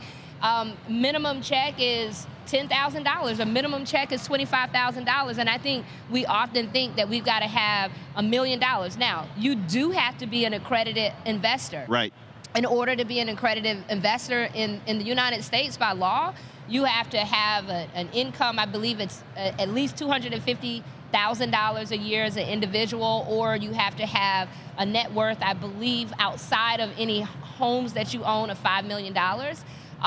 But though there are many black Americans in this country that meet that threshold, particularly of making $250,000 or more a year, and that gives you the opportunity. If you think about, some of us walk around and we look at our closet, we might have $20,000 in shoes, bags, and clothes that we might have bought in 1 year, when we could have taken that and put it in an investment. And not only when we invest in companies that otherwise don't get the capital, we are doing multiples. Like, one, it's an opportunity for us. Second, what it also does, it puts capital and a flow of capital, particularly to founders who have just as much agency, just as much talent, but often are, you know, overlooked and underfunded and just need the opportunity and the capital backing. Last question I want to ask you, and by being in those rooms, when you talk about deal flow, also understanding there's hiring going on, meaning that marketing agency, that ad agency, that audiovisual firm, that PR firm. So we're talking millions upon billions of contracts that we're also not being aware of. So when someone like you is there, you can say, hey, did you consider this firm, this firm, this firm? And so even if you're not in the tech company, your company could be a beneficiary of those tech dollars. Yes, I have had the opportunity, and I think a lot of people, they mostly see my advocacy work, which is very important. It's my heart work. It is my volunteer work that I do. The work that I do that allow me to have the flexibility to do that is my investing, and it is the work that I have done to advise tech companies. I'm on a board of a private tech company, even.biz. I am an investor in a multitude of companies. I'm an LP in multiple funds. And what that allows me is to have a seat at the table to all of these companies, because they will often ask, what do you think? Or they will, when you're an investor in a company, you get what's called an investor update. And often they will tell you, these are our next hires that we want to make. And then what I have the opportunity is to say, hey, here's a really great person. If you're not thinking about them or know of them, happy to make an introduction. Or here's a really great media agency for you to think about to help you accomplish the goal that you have. And so I think we have to think about the holistic nature of being in these tech industries. And I think that's why conferences like Afrotech is so important, because I think it's not just important for us to have a seat at the table as employees, but we need to be investors in these companies. We need to be on the board of these companies. We need to be on the management team of these companies. When I sat on the executive management team of the financial technology company that I sat at, only 2 people in the room knew how to code. Everybody else was a financial CFO, general counsel, myself, others. We didn't know how to tech. We knew how to market. We knew how to build businesses, how to market a business, how to protect a business. And that's mostly what companies are doing. And I think the last thing that I'll say is that in this conversation around artificial intelligence and AI, it is absolutely imperative that we as a community dive deep into this, not only in the protections around the regulatory framework so that it is not weaponized against us, but it is very important for us to understand how it works, because the next great divide in America will happen as a result of AI. And either we will be on the train or the train will run over us. Absolutely. Jateka, always good to see you. And next time we chat, I have a box of tissue for you with my Aggies hand. And I will have a T-shirt and a hat. Won't need it. You know, I'm gonna have a special order. I'm gonna call Dawn Staley and ask her to get you a special order. That's fine. Yeah, that's what's gonna happen. But it ain't gonna happen in football. All right. Love you, my friend.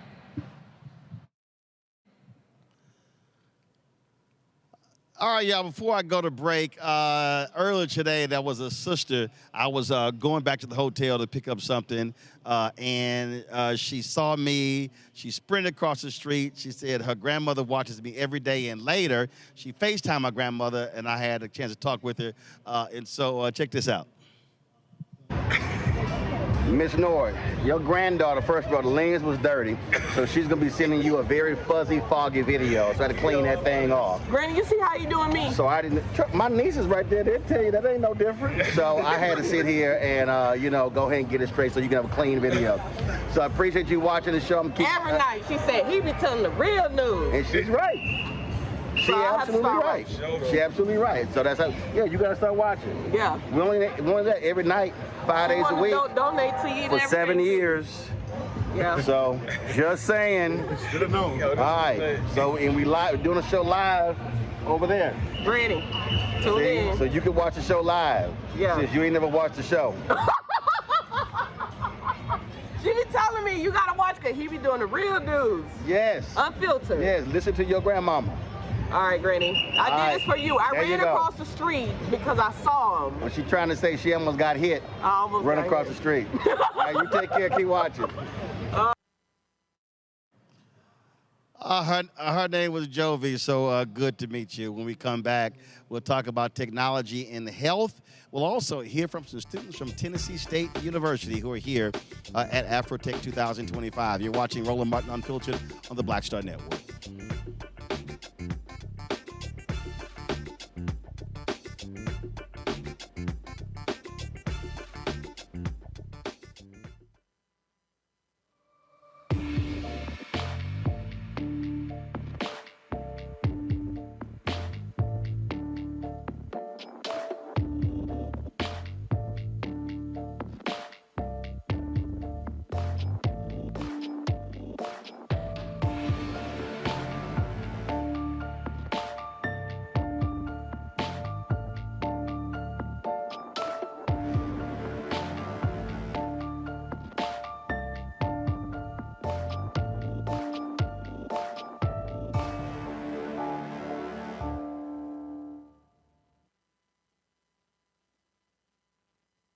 Hi, I'm Jo Marie Payton, voice of Sugar Mama on Disney's Louder and Prouder Disney Plus, and I'm with Roland Martin on Unfiltered.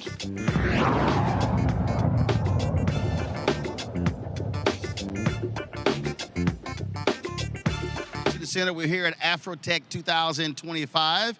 Lots of great conversations going on in so many different areas, and the reality is when we talk about technology, it impacts every facet of our life. We can talk about automotive, we can talk about finance, we can talk about, I don't care what the subject is, health is also a part of that. And so joining us right now are three folks who work with NAACP in this particular area. And so glad to have y'all here. First and foremost, give us a sense of, first of all, where you're from. Dr. Tony Price, where you from? Good old Atlanta, Georgia. Atlanta, Georgia. Tanisha Sullivan? Boston, Massachusetts. All right, then. Chris Purnell, Dr. Chris Purnell? Born and raised East Orange, New Jersey. All right, then. And so what is this NAACP effort called Ace Your Health? So Ace Your Health is an opportunity to put partnership and collaboration directly in the core of health and health equity. So NAACP is partnered with Sanofi, and it's our opportunity to gather community insights through traditional surveys, focus groups, to understand community assets and how they impact public policy, and to see how emerging technologies, when done through a gender and racially inclusive lens, can really begin to solve disparities and center health equity in a just and inclusive way. All right, so explain that. Joe Madison used to always say, you got to put it where the ghost can get it. So explain that in a way where the everyday person can understand what you just said. What an everyday person can take away from what I just said. That was the very right? Listen, corporate. Listen, what an everyday person can take away from what I said is you have an opinion about what influences and shapes your health in your community. We're gathering and collecting those opinions. You also can identify and name the things that are working and the things that are not working. Those are those assets. And we all interface and interact with technology, whether it's that phone, whether when you go to the doctor office and they collect your vitals. We want to make sure through this partnership that all of those things are done in a way that Black and brown communities are not continually disproportionately impacted, but are made whole and better. Today, is it called Sanofi? Yes. All right, first of all, what is that? Sanofi is a global biopharmaceutical company. We're based in Paris, obviously have a significant presence here in the U.S. And for us, this partnership means helping to ensure that innovative science actually reaches all people. All too often, we know that science is helping to transform people's lives, extending life in many instances.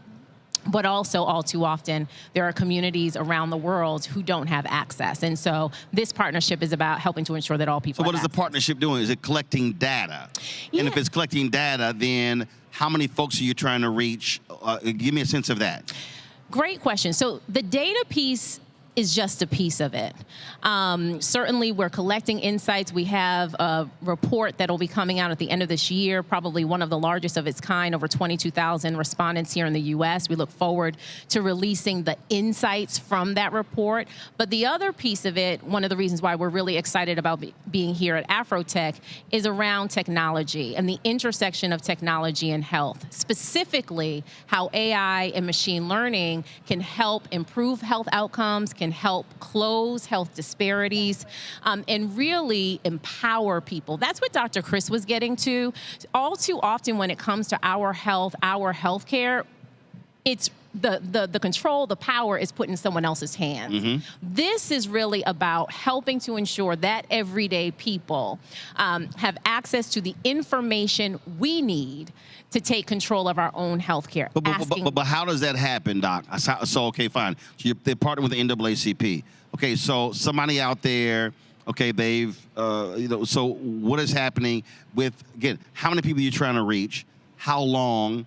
What's the total number? And then once that report is then done, what's next?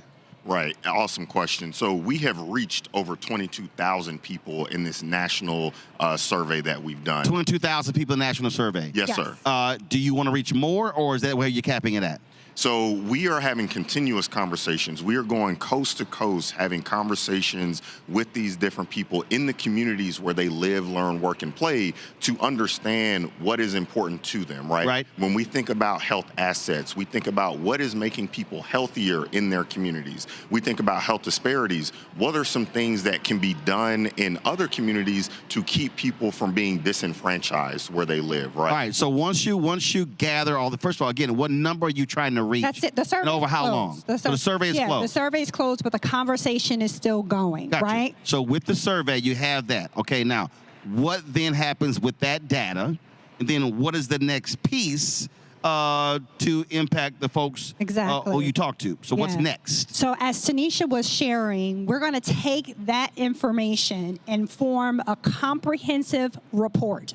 The report will allow Americans to see how did people who live in certain geographic regions answer what is important to their health, whether it was a question around access to healthy and affordable food, whether it was a question around access to green spaces so you could walk, or healthcare facilities. They'll be able to read what the findings and the insights from those findings, and they'll be able to see that data mapped out, right? They'll be able to go to a website, put in a different zip code and say, where I live here in Houston, this is how people are experiencing or understanding the conditions on the ground that are impacting their health. But it goes further, right? We're not only going to have this national report, but we're going to say, how do you tie those assets to solutions, whether it's policy at the local level, policy at the state and federal level, whether it's convening and understanding the assets, the players, the structures, the institutions that matter to your health and well-being.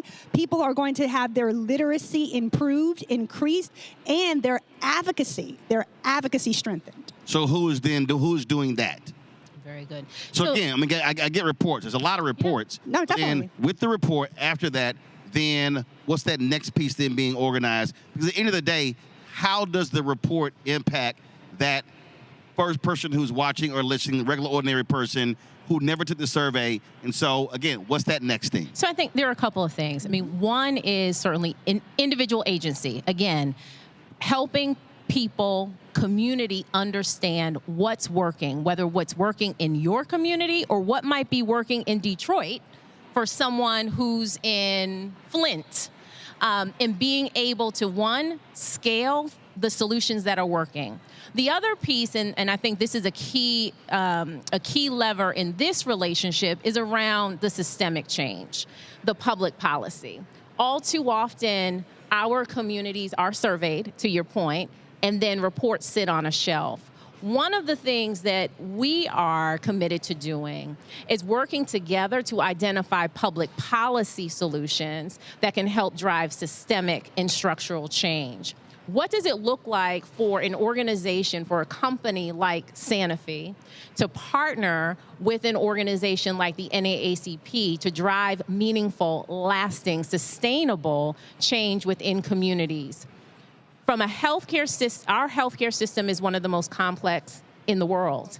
And we know that here in the U.S., we are among some of the sickest in the world. I know Dr. Chris and Dr. Tony, as public health leaders, know this all too well. So the question for us with these insights is, how can we use them to inform and drive public policy change, to inform and drive organizational change, and to inform and drive the solutions that are really making a difference? So how are you, so from a company standpoint, we know in terms of media buying and communicating. So as relates to Sanofi, when it comes to Black-owned media, what does that spend annually? How are you beyond the report? How are you communicating with African American community? What's that spend? Who are the folks you are partnering with on the Black-owned media side? So I can't speak to the exact numbers, Roland, but what I can say is one of the insights that I know I'm particularly interested in seeing is getting a better understanding of how folks are actually receiving their information about health and healthcare. Once we have access to that type of data, then that not only informs kind of where we are sharing information to help empower people as it relates to their health and healthcare, but it also informs who we're partnering with. Yeah, it's one of the reasons why I'm really excited about being able to have this conversation with you today. See, what we know is that for African Americans, we get our information from multiple sources, but there's a greater trust from Black-owned media sources because of the type of information. And one of the things that we've experienced, especially specifically in the pharmaceutical area, that the spend in that area is almost virtually non-existent. And we're talking about we can run the companies down, whether it's J&J, we could talk about Gilead, we could talk about numerous pharmaceutical companies. And so when I'm watching ABC, NBC, CBS, I'm seeing the ads, I'm seeing all these different things, and so that's also, I think, a part of this beyond the survey piece, also where dollars are being spent. So often, and then of course we know with health outcome is a whole bunch of us we're spending on medicine, but then where is that communication piece coming in? That's another part of that. Go ahead. I want to lean into that because I think you're raising an important point that this partnership, and specifically in the NAACP that we've been advocating around, right? So let's put the citizen, the community member back in the center of that. One, we're sharing information back with community so that they can have the power to hold the structures accountable in their local neighborhoods. Right, so but let me finish. But who's doing that? Yes, but because that's the individual, the group. Let me finish that. That's where NAACP local branches are working with national offices. That's where we're working with other community partners. That's where we're sitting at tables with municipalities, sitting at tables with state legislators, sitting at tables with congresspersons. We are deep in that mix, right? This is not just random information, and we see that right now. There is the public erasure of public health data, right? So we have been very integral to ensure that data relating to Black lives, Black and brown lives, historically marginalized groups, stays in those communities, and communities have access and can understand it. So we're creating a health literacy toolkit. What does all of this mean? What does it mean for me? Right. What does it mean for us collectively? And then we're taking that message to all media, inclusive of Black media. NAACP has deep relationships across media, right? I myself have spoken to a host of media about the opportunities that the Center for Health Equity is doing.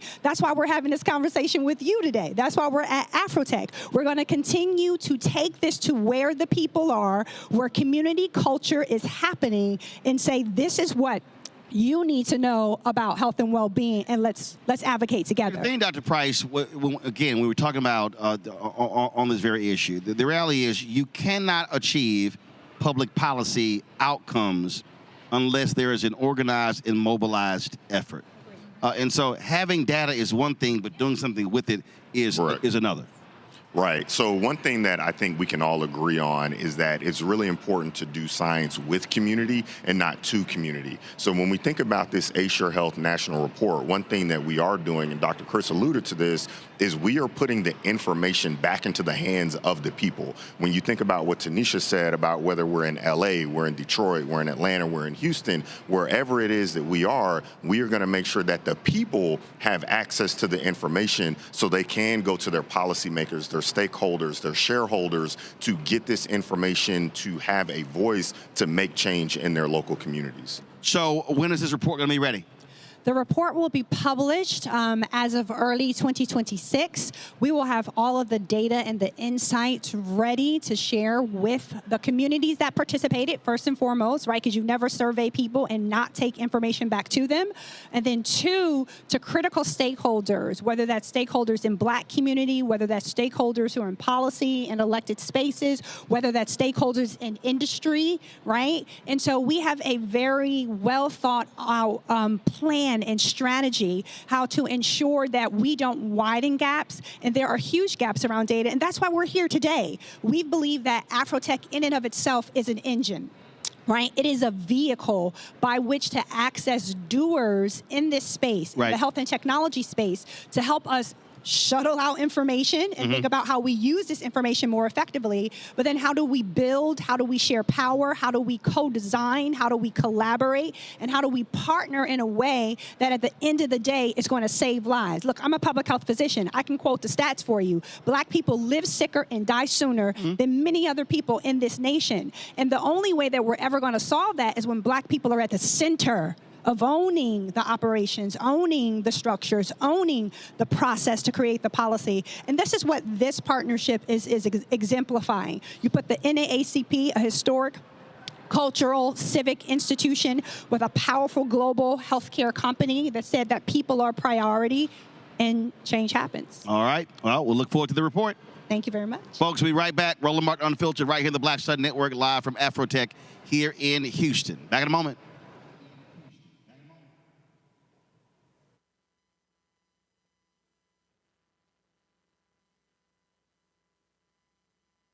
This week on A Balanced Life with Dr. Jackie, we're continuing our series of putting in the work, A Chef's Journey. Are you an aspiring chef? Someone who already has a business, trying to figure out what your next steps will be, who to talk to, and how to get there? Well, on this week's show, our great guests and wonderful chefs will talk to you about what it means to discover your purpose, your why of being in the kitchen, and then knowing how to put a business together. The menu controls everything. The menu determines everything. But the business plan is where you have to go back to. When you get into the business, at the end of the day, you know, social media and TV, all of that stuff is cool, but you still have to run a business. You still have to be in relationship with people. That's all next on A Balanced Life with Dr. Jackie here on Black Star Network. Hey, what's up, y'all? I'm Devon Franklin. It is always a pleasure to be in the house. You are watching Roland Martin Unfiltered. Stay right here.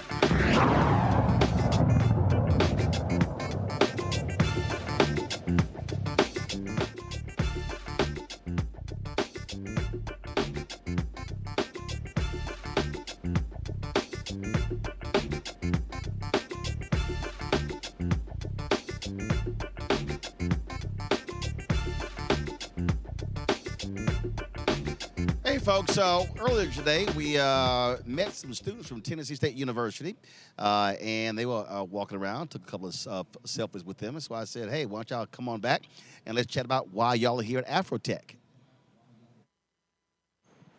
All right, folks, all sorts of folks here at Afrotech 2025 here in Houston, including a group from Tennessee State University. That's the other TSU. Look, y'all in Houston. Yeah. Y'all in Houston. So in Houston, TSU is Texas Southern University. We'll let y'all know. Let y'all know. So first of all, what are y'all doing? First of all, give me your name. What are y'all doing here? What's your group? My name is Alancia Weeks, and our group is called Innovator Entrepreneurship Bootcamp. And what we do is I incubate specifically. We help tech developers validate their business model, base it off of evidence. So when they go out into the economy, they can say, well, this is what it's going to do and not what it could do. And it's also giving them a chance to de-risk because, it's not a lot of money for product development and to skip the valley of death. All right, so all of y'all got different products? I have my What you got? And they're a team. Yeah. Well, what you got? Talking to the microphone. Just talk, baby. Okay, I'm Janai Nichols from Tennessee State. I'm working on a dental device for preventative care and rebuilding enamel. Okay, dental device. That does what? It's for preventative care and it rebuilds enamel. Rebuilds enamel. Yes. Okay, and so what? So what is it, like a guard or something? What is it? Okay. It's a toothbrush. It's a toothbrush. It's not on the market yet, though. Got it. And how long you been working on that? Since August. Okay. All right. Perfect. And my name is Joel Carrasquillo, current senior at Tennessee State University. I'm also joined by my teammates, Cameron and Maria. And we're working on basically like helping identify, solar panels that need to be rebuilt and refixed and market on the market. Gotcha. And how's that been going? Going well, honestly. We've been at it for about a month, and to see the results that have come, it's actually been pretty amazing. Okay. And so being here, what does being here help you with what you're working on? So being here helps our customer discovery, which is a huge portion of our program, is learning to do essentially kind of like a user research of who our market is, what they're looking for, and what they need. And I'm Maria Wilbur. I'm a senior at Tennessee State University. This is also my team, so I'm a part of analytics, but I also have my own personal venture, which is combating tobacco and nicotine use by creating holistic smoking experiences using herbal remedies. All right. How about you? My name's Cameron Shaw, senior computer science major at Tennessee State University. And I just wanted to share some wise words, always You be ain't obsessed. working on nothing. You just got to share some wise words. Yeah, I'm with He ain't working. He like, I'm just going to share some wise words. I ain't working on nothing. Man, y'all already heard the product. Cam keeps us Yeah, I'm with Landlytics GIS monitoring system, Okay, see? Yeah, and the wise words was really just to be obsessed with the problem and not the solution, And that's basically what iCorp's about. Customer discovery, going out there, seeing the problem, really digesting it, and adapting from there and learning what the customer truly wants. How long has the boot camp been around? The boot camp's been around for 2 years now. Got it. It's been around for 2 years, and our goal with the program is to create a new revenue model for a HBCU and not live off of financial aid, right? So you look at schools like Yale, Harvard, prestige schools, right? They don't live off of attendees, right? They live off of development, IPs, licensing agreements. So you try and do what Stanford did. So Stanford gets a cut of all those products that come out of their technology lab. Exactly, and there's no reason we shouldn't have that because in every Fortune 500 company, you have a Tennessee State University alumni. In all of them? In all of them. You checked? Yeah. The real T issue. It's the other T issue. Don't get cut in Houston. Well, all right. Well, good luck with it. Hope y'all enjoy the conference. Thank you. Thank you so much, man.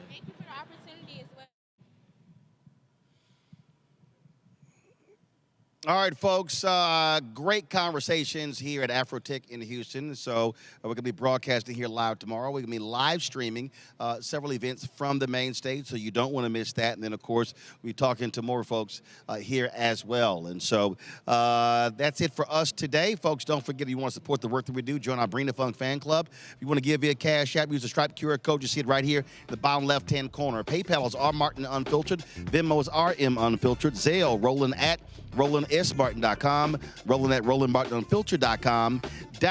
We could also, of course, check some money order. Make them out to Roland Martin Unfiltered, P.O. Box 57196, Washington, D.C., 2003 7-0196. Download the Black Star Network app, Apple phone, Android phone, Apple TV, Android TV, Roku, Amazon Fire TV, Xbox One, Samsung Smart TV. Be sure to get a copy of my book, White Fear, How the Browning of America is Making White Folks Lose Their Minds, available at bookstores nationwide. Get the audio version on Audible. Be sure to get our Black Star Network, Roland Martin Unfiltered swag by going to shopblackstarnetwork.com. T-shirts, mugs, you name it, we got it all there. Also, you see the Black-owned products that are on my news desk in D.C.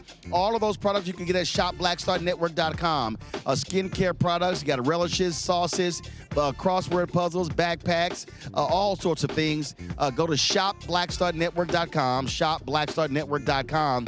Also, download the app Fanbase. Get the app Fanbase. They've raised now $13.5 million. Only $3.5 million left to finish off their Series A fundraise. To get more information to invest in Fanbase, go to startengine.com/Fanbase, startengine.com/Fanbase. Folks, that's it. I'll see y'all tomorrow right here. Roland Martin Unfiltered on the Black Stud Network live at Afrotech 2025, the George R. Brown Convention Center in Houston.